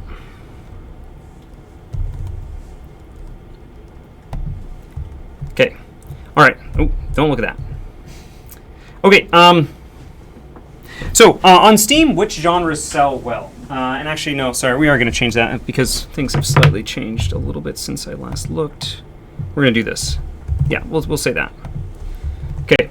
So we're going to look at this. So on Steam, which genres have sold well? So now we've looked at a handful of them ourselves, like 18 or 16 of them or something. And let's just say as a whole, which ones do we think sold well out of this list? And by sold well, I'm going to say that they're in the top 70. They're in the top 70% of genres that earn well on Steam. So like if you add up all the genres, we're looking at the ones that are in the top 30%. Let's say that. So out of this list, you could expect roughly a third of them, maybe, to sell well. So let's just go down the list real quick. And what do we think on the whole sold well? What do we think about 2D platformers? Do you think? No? Okay, so we'll put 2D over here. 2D plat. Okay, what about visual novels? That's similar to interactive fiction. We saw actually interactive fiction was near the middle. Or I don't think so. Kind of bad. I don't know. Maybe better than 2D platforms. Yes. Maybe. Lots of people. All right, yeah. So I'm going to put the ones up here that we aren't going to look at complexity for. We're just going to look at 2D platformer, right? Okay. So VN visual novel, kind of bad. Okay. What about RPG? I think they probably do pretty well. We saw action RPG didn't, but what about more traditional RPG? Yeah. That would count a lot of what do you call it? RPG Maker like ones, and there's probably there's a lot of RPG Maker games. Yeah. So. Probably kind of bad. Kind of bad? Probably kind of bad. All right, kind of bad. RPG. Okay, what about FPS, first-person shooter, pow? So broad. It's only the big ones that do well. Yeah. That's very well. Yeah, that's right. So only the whales do well, but then the others languish, do we think? I don't know, yeah. All right, put it over here. What about 4X? Who knows what the 4X's stand for? I know. Or extract something. Expand, exterminate. I don't even know what it is. So that's a Civilization. Any of the Paradox games, Hearts of Iron, Europa Universalis, these are the big-time strategy games where you build a city or a country and watch your borders expand and conquer everything. How well do you think those do? Really well. Really well. Yeah, so we're putting it up. Really complex, too. Yep. Okay, what about puzzle? Nobody chose puzzle. No one likes to think. Nobody likes puzzles. It's part of another game in general. Like there's a puzzle aspect. Yeah, absolutely. There's certainly more to. well. Oh, I hear someone thinks it does pretty well. Okay. All right. Well, we'll put it somewhere. Okay. Puzzle. What about horror? I think it's Horror's good. yeah. I think it's popular.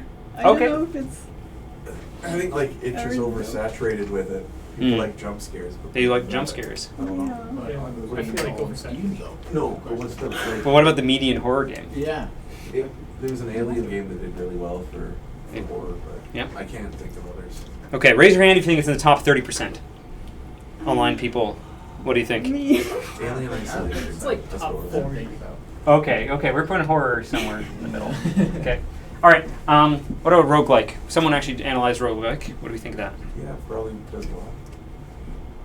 Okay. Slay the Spire. Roguelike. Okay. Cool. What about tower defense? Anyone knows what that is? Oh yeah.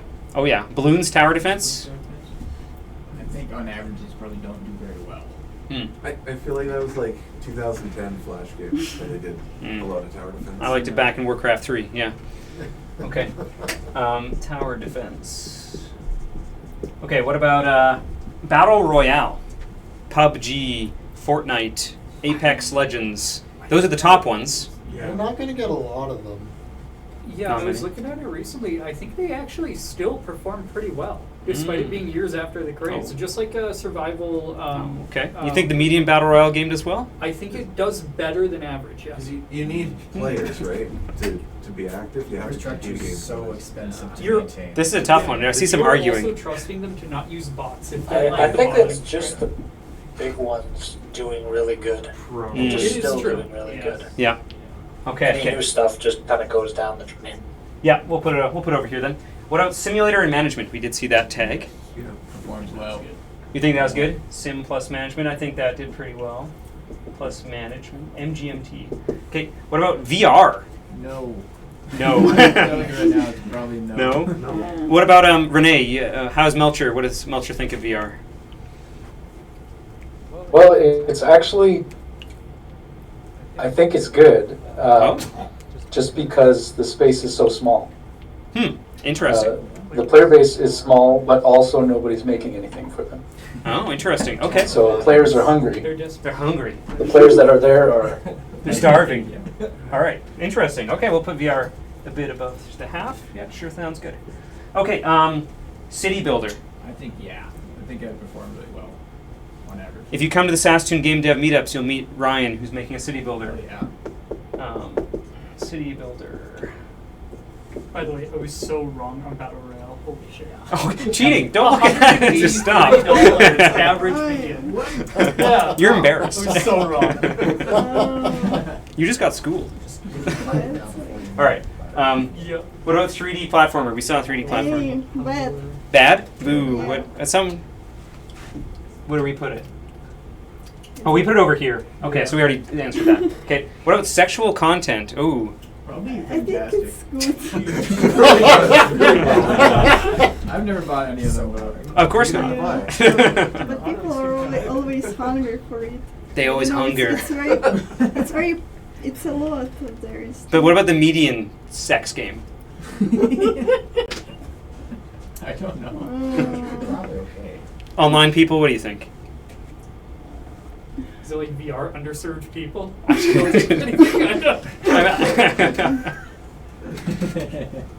Sex sells. Yeah. Sex sells? Yeah? Desperate people. I don't know. Okay, well, okay, we don't know. Sex game, we'll put in the middle. Sex. Okay. Open world survival crafting. That's a lot of words there. I think yes. I think he's performed good in general. Right on. Okay, we'll put OWSC. Wow. Okay, so let's see the answers. So again, this is like games that are in the top 30% of genres on Steam. So let's take a look. So yeah, 2D platformer, definitely not. Visual novel, there's a lot of them, but they're very cheaply made. So far it seems not. RPG, I think, was on like the threshold. There's a lot of RPGs, but I think that one could do fine. It turns out FPS, it's basically the big guys who suck up all the money, and the medium ones just don't do too well. 4X, yes, 4X is a big winner, but they're hard to make. Puzzle, no, don't make a puzzle game. What was 4X again? That's Civilization, so explore, expand, exploit, exterminate. Civilization, Hearts of Iron, Europa Universalis, big turn-based strategy games where you conquer the world. Puzzle is definitely a mobile standby. Like people on mobile like puzzle games, but on Steam, no, they don't want puzzle games. Horror, I think, yeah, that one could be on the cusp. There's a lot of them, but they're also like really crappily made, so they're pretty easy to make. So that's like could be a maybe. I think roguelike, I think my list is a little bit outdated. I think roguelike's definitely in the top for sure. Like it's a good one. Tower defense seems like no. Battle Royale, definitely just the winners take all the money and then the losers get nothing. Simulator management does very well. I think we'll have to defer to Renee on this for VR. My list might be outdated. This was from 2019, some of the data. So VR might be doing better. City builders, definitely yes. 3D platformers, definitely no. It turns out for sexual content, there's just so many games out there and they don't like make any money. Like they're just not on Steam. I guess if you want your porn games, there may be other websites, or maybe just people only don't pay for it. Epic Games. People Epic Games. People might want to see their friends you playing sex with Hitler. They added a feature, you can now hide what people see on your library. That's on my wish list. And then open world survival crafting is done very well. Okay. So, of course, every genre will have a champion or a smash hit that like, oh look, 2D platformers, Michael. Well, Hollow Knight is a 2D platformer. It sold 1 billion copies, and so did Celeste. Well, that's cool, but the median game did not. The middle of the pack game, middle of the road game did not sell well whatsoever. So it's all about just like challenging your assumptions of like, you may think Battle Royale, everybody's playing Arc Raiders right now, but they're only playing Arc Raiders. They're not going to play your game. They're going to play Arc Raiders. So it's all about like you kind of have to ignore the smash hits and then look at the middle of the pack. So you have to challenge your assumptions there. It's basically like getting struck by lightning is the chance of getting a smash hit like Balatro or Arc Raiders or Hollow Knight in Celeste and stuff like that. So we want to look at the middle of the road. So this is some data from, I believe this graph here is from Chris Zukowski. He has a marketing website. I generally agree with most of the things he says. So this is data from his website. What year? Some of them are from 2019 or 2022. Some of them a little, but we'll talk about that. So here we can see this data is very interesting. So here they're listed. There's these bar graphs, and it's like the bar is like where 50% of the games lie in this range, and then there's these long tails that are like, well, the top game earned that much, but they're outliers, so we shouldn't pay attention. Like that's Hollow Knight right there, or whatever. Here, 2D platformer. There, that's Hollow Knight right at the top, or Celeste. But we don't care about those. We care about these. This is where the majority of them land. Interesting. Obviously, this guy's done some filtering because there'd obviously be a bunch of games that sold 0 on this list. So there must be some sort of filtering being done. I don't know what all he did with the data. But you also see that this graph is logarithmic. So notice it goes from 100 to 1,000, then to 10,000, then to 100,000. So it may look linear, but the scale actually keeps increasing, and it's harder and harder to rise up the further you go. I guess starting from over here, it looks like in this graph, I guess I was just wrong on my previous one, roguelike deck. And for here, these are some of them are pretty specific, and then some of them are much broader. This is some of them, again, it all depends on like which tag and genre. There's subgenres within tags. Take with a grain of salt of like how deep you go with the genre. So it looks like in this one, roguelike deck builders are doing super well. Of like their median genre, median revenues like anywhere from 15,000 to 100,000. Somewhere in there. I guess like roughly 14,000 or something is their median revenue from this graph at least, 2019. And I guess the exact amounts don't particularly matter too much. But if you're going to make a game, I'd recommend making a game in like the left hand, the top third of this graph here, and probably don't make a game in the second half, the right hand side of this graph. Okay, that means they probably don't sell well. But again, some of these are very specific, some of them are not. RPG story rich, that's an RPG, but it has story. Okay, so maybe that's different than other types of RPGs. But what is this missing though? This graph is actually, it looks useful, but is it? The worst performers? No, I mean it has these tails, Oh, but you're right. What's it? Time date. You're right. It should have the year. Absolutely. The number of games released. The number of games. So, online party games. Apparently, they actually are doing pretty well. But how many online party games are there? I don't know. Let's find out. So here's a different graph. This is same genre median earnings versus number released since 2019. Oh my god. And so this might be. I think it's so it's from 2019 games released in 2019 up until 2022. Okay, so this is a snapshot of 3 years. Okay, so we can see here that the red line is the median revenue. So you want high is good. You want money. Okay, so it starts high on the left. So roguelike deck builders, high median revenue. But how many roguelike deck builders were made? And that's the blue bar. Now, we can't see how many are made unless, maybe it is, the bar actually shows, maybe that's like 300 of them or something. I think that's below 50 or below 25. Oh, sorry, it's over here. You're right. But it looks like it's also cut off. Maybe my graphs suck. Yeah, that's weird. Okay. I don't know. I guess it's 50. I think it's 100, 150. I think it's just cut off. Yeah. So, party games, you may look, oh look, the median revenue of party games isn't bad. It's like 14,000. But how many party games were released? Like 3? Yeah, like 3.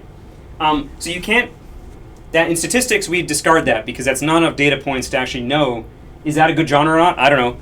We don't know. Unless your game was like over 50, after over some number of release, like it's maybe like 10 or 20, then we shouldn't even bother looking at the data there. So, yeah, I'd say online party games is too small. Like just ignore that. Too small, we don't know the answer. Maybe they're popular, maybe they're not, but we don't know. But the ones where there are lots of them, but the median revenue is still high, is a safe bet. It turns out simulation management, there's quite a few of them, but their revenue is still high. So that kind of shows that they're popular for a reason, and people are still hungry for more, despite it being like an established genre. That's a pretty safe bet. Go make a simulation management game. That's pretty good. City Builder, it looks like there's a decent number, and the revenue's pretty high. Go make a City Builder. Those look good. Open world survival crafting, yeah. 4X is a lot lower, and I think it's just because they're just a lot harder to make. Like they take years and years to make, so there's probably not many of them being released, but they do well. So it's all about, you got to look at the data. The money alone doesn't tell the story. You have to look also how many of them there are. And then there's also something else to consider is there a niche that's underserved? So ideally you want a high revenue, maybe with a niche that's underserved. So maybe, I would certainly say, maybe roguelike deck builder is hard to know. It is more than party games, but the revenue is crazy. So maybe that niche is underserved, and you should go make a roguelike deck builder yesterday. Maybe.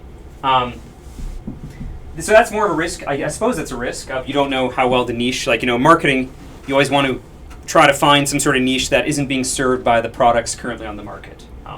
So you could think about that. Are there any surprises on this one? I think local multiplayer to me is a bit of a surprise this far, but I would kind of disregard any of them past roguelike, I guess. The median revenue isn't looking so great. Something that's also worth noting is you guys looked at all that data, right? Those were all the games ever released on Steam. This graph is only looking at 3 years. So the games that you were looking at on your data, some of them came out in 2016, so 10 years ago. So they have had 10 years worth of sales, whereas a game that just came out yesterday has had 1 day's worth of sales.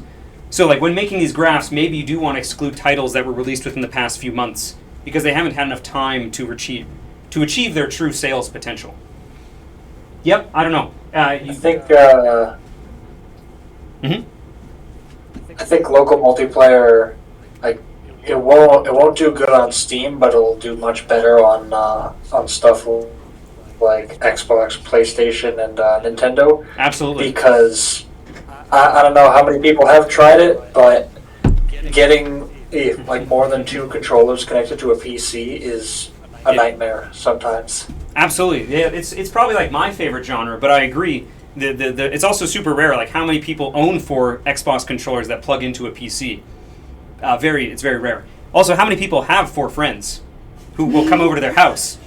Whoa, that's impossible. There you go. But yeah, I guess any other comments on these 2 graphs? Just impressed at the visual novels and the sexual content. It's a lot of them. Oh yeah, look at that sexual content. I love them. The profit's low. Yeah. I remember looking at this a few years ago, and the reason why that's so high specifically for those 2 because there's a lot of overlap, but also that's when sexual content was first allowed on Steam. So it was just all the old. They opened the floodgates. Yeah. That makes sense. Yeah. So I guess does this change? Were assumptions mostly right? And I think, we did do this research, and although the numbers may change, of like, our research says maybe it's 1.7 thousand median revenue. What really matters is just the order, like ranked, how good are these genres. That's what matters, not the actual specific median revenue, just how the rank of them. I think our ratings were pretty good. Simulation's good, bad, RPG, horror, yeah. Yeah, I think you guys did a pretty good job. Pretty good job. Good work. Okay. So yeah, I guess the advice could be that pick high earning genre with few released games, but also exclude genres that have too few games. Like online party game, don't make an online party game, we don't know. It's too few games. Also online's too hard, so don't make an online. That's hard. Don't do that. But roguelike deck builder, 4X, city builder, kind of like any of these here, those are ripe genres on the left-hand side of the graph. Ripe genres. Okay. All right, so here's another one. So this is more recent. This is much more recent. This is games released in 2025 with 1,000+ reviews by genre. So this is how many were released. Okay. Yeah. So 1,000+ reviews means that we don't know the exact sales number, at least from this graph, but that's good. 1,000 reviews is very good on Steam. That's good. If you're above 1,000, that's pretty good. I don't know if it's wrong, but they're holding VR by the same standards as every other genre, and that's a perfect example of there might be 10, 20,000 VR users on Steam or something. So yeah, so what's wrong with this chart is these are the number of games with 1,000+ reviews. This chart doesn't tell the whole story of how many games were there released in 2025 of that genre. So you really need to know the ratio of like how many of them reached 1,000 reviews. So like only one VR got 1,000 reviews, but how many VR games were released in 2025? I don't know. So that's why you always gotta look at the graphs and be like, this tells me something, but you always need to look at more, say, does this tell me the whole story? Because if you look at this, you'd think, oh, horror is actually 39 horror. That's pretty good. But how many horror games were released? I can tell you it's a lot. So like, how is the median reviews for a horror game? Probably a lot lower. Much lower. So yeah, do the research. How many games just have narrative by default? That's right. So narrative, I think, as a tag isn't super useful. It's very broad. How many games put that in there? Yeah, a lot is the answer. And yeah, simulation, it's pretty broad. I guess Idle's an interesting one. That didn't appear on the previous ones. I think Idle's a relatively newer genre on Steam. I know, Cookie Clicker's been around a while, but I think Idle's certainly an up-and-coming genre within the past few years. It's gotten more popular. Any comment on this? It might benefit from also which review, like number of reviews that were positive versus negative. Sure. If you think quality matters. Yeah, that wouldn't hurt. Yeah. Okay. All right. So I guess going from this picture, and you probably just saw a brief that. What do we think Steam likes overall, holistically? You saw a brief few words. Pretend you didn't see that. What genre? On the whole, what type of games does Steam like? Now, don't use genre words, but like descriptive words. Cerebral. Cerebral. I like that. That's good. Yeah, perfect. Cerebro. Yeah. What else? Any other words to describe what do Steam players like? People who live alone. They like people who live alone. Well, I mean, the games are made for people who live alone. That's right, Steam. That's right. Yeah, I agree. Sure. I don't know. Solo. All right, fine. I guess waking up somebody screaming in a horror game isn't very fun. All right. Well, I think cerebral is a great word. I would describe it like this. So Steam likes crunchy, deep, replayable, complex games. Like on the whole, if your game is this stuff, Steam players generally like it. Generally. This is very high level, but like if you look, simulation management, city builder, 4X, sandbox, simulation survival, resource management, turn-based, roguelike, Metroidvania, those are all crunchy, replayable games of varying complexities. But you can see that, like, looking at these graphs, they don't like puzzles. They don't like puzzles, which I know you could put under cerebral, but also depends if you put them under like simple mobile games. It depends. But they don't like platformers. They aren't crunchy or deeply replayable experiences. FPS, sure, the high ones are popular, but on the whole, Steam players like these, on the whole. Okay? And again, I talk a lot about Steam because I've released a number of games on Steam. I know it best. Now the question, has PC gaming's taste changed in the past 20 years? Is what's popular today, was it popular 20 years ago? No. Kind of. No. That was 5 years. It's like there's always like a But war now game, there's always a shooter game. It's like just different types of becomes the same simple. thing. In the past, the game is very hard to play for gamers. So you think the games 20 years ago With were many simpler? instructions. I don't know. Do you think the games... They are very hard. Okay, so you think the games 20 years ago were much harder? Is that what you're saying? Yes. Okay, I mean, they certainly were. I get that. I think they had more reading. More reading. Yeah, less visual, more reading for story. Yeah. I think the games were a lot more less broad than they are now. Like nowadays, games are very kind of try to appeal to everyone. So I wouldn't necessarily say they're harder. Well, depends on what you mean. I guess there were less games and There were fewer games, absolutely. Yeah. There more quality and time put in them, and now. You think the 20 games 20 years older had more quality in them? Maybe. Yeah. Maybe. There were more time and effort sometimes. The tools have gotten better. I think modern players are now used to being led through things easily. Games hold their hands a lot. That's true. All right, so let's take a look. So here what we have. So a magazine in 1993, a Computer Gaming World reader. They had people mail in their favorite genres for this magazine, and their favorite genres were strategy, point and click, RPG, simulation, and then followed by sports, action adventure, puzzle, FPS, platformer. So that's in 1993. This magazine says this is what people liked. Their readers liked back then. So only the nerdy people of the PC gaming magazines voted in this. How does that compare to what we just researched? More genres and Sure. different. I mean, obviously, this is only like looking at Simulation is 8 or 9. In 1993 for PCs, though, that's... I don't... What games were there? There's Lemmings? Yeah. There's Lost Vikings? Like Ultima and all those RPGs and stuff. I'd say overall, though, I mean, so what's the big ones? Point and click has fallen. Yeah. Point and click has died. Honestly, King's Quest would be point and click. Yeah. Replace that with FPS, and I think we're pretty much on point. Maybe. Sports can take a hike too. Maybe. But on the whole, if you look in the top half of the graph, 3 of the 4 genres are still popular today. Strategy, RPG, and simulation all did well, in our pretty well in our analysis. So you're saying 20 years, but this is from 1993. Yeah, that's 30. That's 32 years. 33. That's 30. You're even longer. You're right. You're right. Absolutely. Yeah. That's 30 years. Even better. That still gets my point across, though.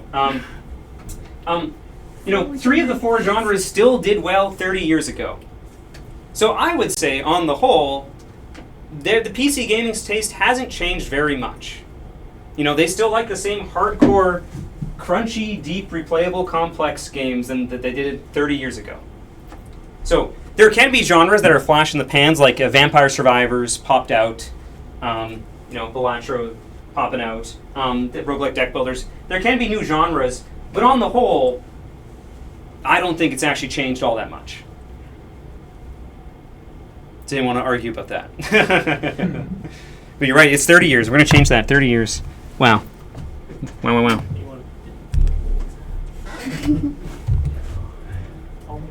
So we can keep making them next 30 years. Yeah. So I mean, the point is that fads do happen, but if you make games in these genres, generally PC gamers like those genres, and it hasn't really changed in 30 years. So these are pretty safe. They don't change all that much. overall, on the whole. Okay. So cool. All right. Hopefully you learned something about this. So we did a deep dive on how PC sales on Steam specifically, so PC, did. And hopefully this challenged your assumptions of you may think you know what audiences like, but you don't actually know until you actually go do the research and look at the numbers. Like, oh, Battle Royales, I bet those sell like hotcakes. It turns out the median does not sell like hotcakes. Now, of course, you may be thinking about overall, if you think about like, oh, all the money in that space is a lot, but again, we only care about the middle of the road games because we can't necessarily make the Call of Duties and the Fortnites and the Apex Legends. We can't do that. So we have to look more in the middle, and by only looking at the numbers, can we actually determine what does like the average, how does the average median game do? How does the average game do in a genre? So hopefully this challenged your assumptions of what you think does well and what doesn't do well. So again, all this stuff we looked at, this is what Steam likes. So this is what PC players like. What about Android or iPhone? What about mobile? Do you think they like the same things that Steam players like? No, because games on phone are not the same. They're not the same. I would agree. I think they're completely different. I don't think mobile players like these genres. I would say. I don't think they particularly like them. Well, maybe simulation, because there's Maybe. lots of like pets simulate. Yep, maybe simulation's universal. Yep, but so I think puzzle and other games can do quite a bit better on mobile, shorter play sessions and stuff. But the point is that they're very different. So this is what Steam likes, but this may not necessarily be what mobile players like. What about the Nintendo Switch? Do we think they like the same things that Steam players like? No. I think they like I think they like platformers. Mario, they built their entire kingdom on Mario. And same with local multiplayer games. Like consoles have those kind of built in of like, oh, you might have multiple controllers. You have a much higher chance of having multiple controllers. PlayStation or Xbox, what do we think? Do they like the same things? Are they different than Switch? Yeah, probably? Yeah. I'd say, what do you think Xbox? Is that like the sports console? I think so. I think it's dead. You think it's dead? Well, okay. We'll ignore Xbox. What about PlayStation? People play RPGs. Do you think RPG would rank higher on PlayStation? I think so. But again, we don't know, because again, we don't want to look at just the top ones. We want to look at the median ones. Yeah. I feel like shooters would too, specifically just because it's so broadly appealing to all the kids and all that, and people love playing those with their friends.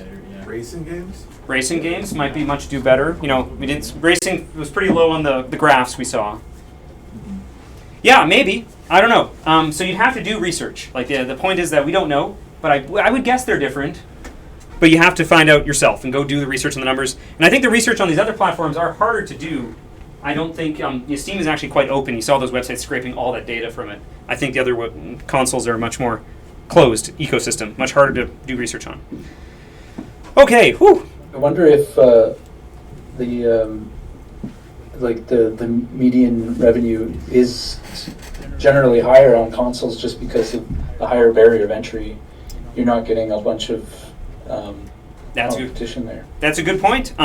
You do actually have to go apply to be on Nintendo Switch. Now, they do generally approve almost anybody, but it is a longer process.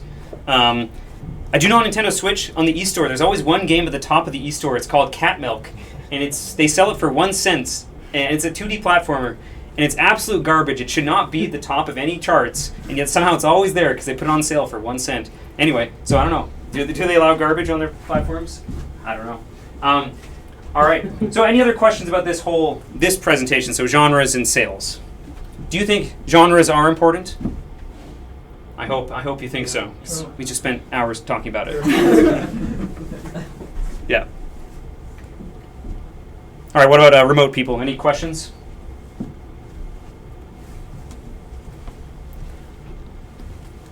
Silence of the Lambs. Okay. All right. So homework. So the next meeting is going to be Tuesday, March 3rd, and it's going to be same place or online again. I know it's going to be in 2 weeks, and then it'll be once a month, the first Tuesday of the month. And your homework is going to be to finish 3 genres or tags yourself. So you probably finished 1 today, go fill out another 2. And you can either make them be completely separate or like drill in on like, what about World War II games? Like maybe try a theme or something. I don't know. Try different ones. So pick 3 more. Give me a total of 3 genres and tags, and do that exercise again. And then you'll present some findings again next time yourselves. We're also gonna. I'm also want you to brainstorm 3 game concepts within genres that did well. So ideally, you pick a genre to research. Now that you've kind of seen the high level stuff, pick at least one genre that's like deep, crunchy, replayable, complex. And ideally, brainstorm some game concepts. And we're going to be doing something fun in person. I'm going to have some physical components for us. But if you're remote, go buy some popsicle sticks and glue for next time. That sounds weird, but that's your homework. Go to the dollar store, Dollarama. And I'll send this email. I'll email you this. And then I do encourage you to go attend the monthly meetups. I believe it's the 28th for Saskatoon's meetup. And there's also one in Regina, but I don't know offhand what date theirs was. Renee? Do you know what date the Regina one is? Oh, it's the 25th for Saskatoon.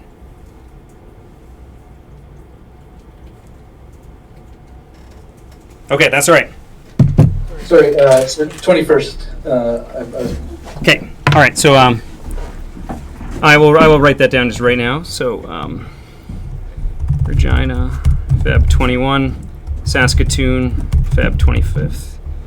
So yeah, I'll put it as part of your homework. So yeah, go attend the monthly meetups and go talk to other people. Like go see what they're doing. Some people are full time and do this for a living. So Regina, go February 21st. Go check it out. If you're Saskatoon, February 25 at Noodle Cake. Come check it out and talk to the people there and see what they're doing. So any questions about this homework? So notice I haven't even talked about, don't even write any code yet. Don't write a single line of code for your game. This is still brainstorming and research. What if we start working on a game? Well, I can't stop you. But the point is that your decisions for making a game starts before you even write a single line of code. Like go do the genre research and then pick a game, and then make a game. It's like go look through these genres, pick 3 that you like, and then do the research and see which one sells the best, and then just pick that one and just make a small game. So the kind of your most important decision you've already made if you already started working on it. But I kind of want you to come in with an open mind, and now that you've seen the research and done the research, pick from genres that on the left-hand side of the graph. Ideally. I've warned you, don't make 2D platformers. Don't do it. Just curious, just so we have some idea to prepare, keep things in mind. Are you gonna let us know ahead of time what next monthly thing is gonna kind of cover? Yeah, it's gonna be prototyping. Prototype specifically. Yeah. Yeah, so you've done the research, you've done the genre research, and now you're gonna do some prototyping. But we're gonna do some physical prototyping before you write a single line of code. Okay, well that'll be it for today. Thanks for coming. It's pretty snowy today. Thanks for coming in. I hope you enjoyed this, and I hope to see you next time. I don't think there'll be need for one-on-one meetings yet, because so far you don't have any ideas yet. But after the next meetup, I will start doing one-on-one voice chats with everybody to see what's where they're at and what they're doing. Oh. All right, good talking, everyone. See you later.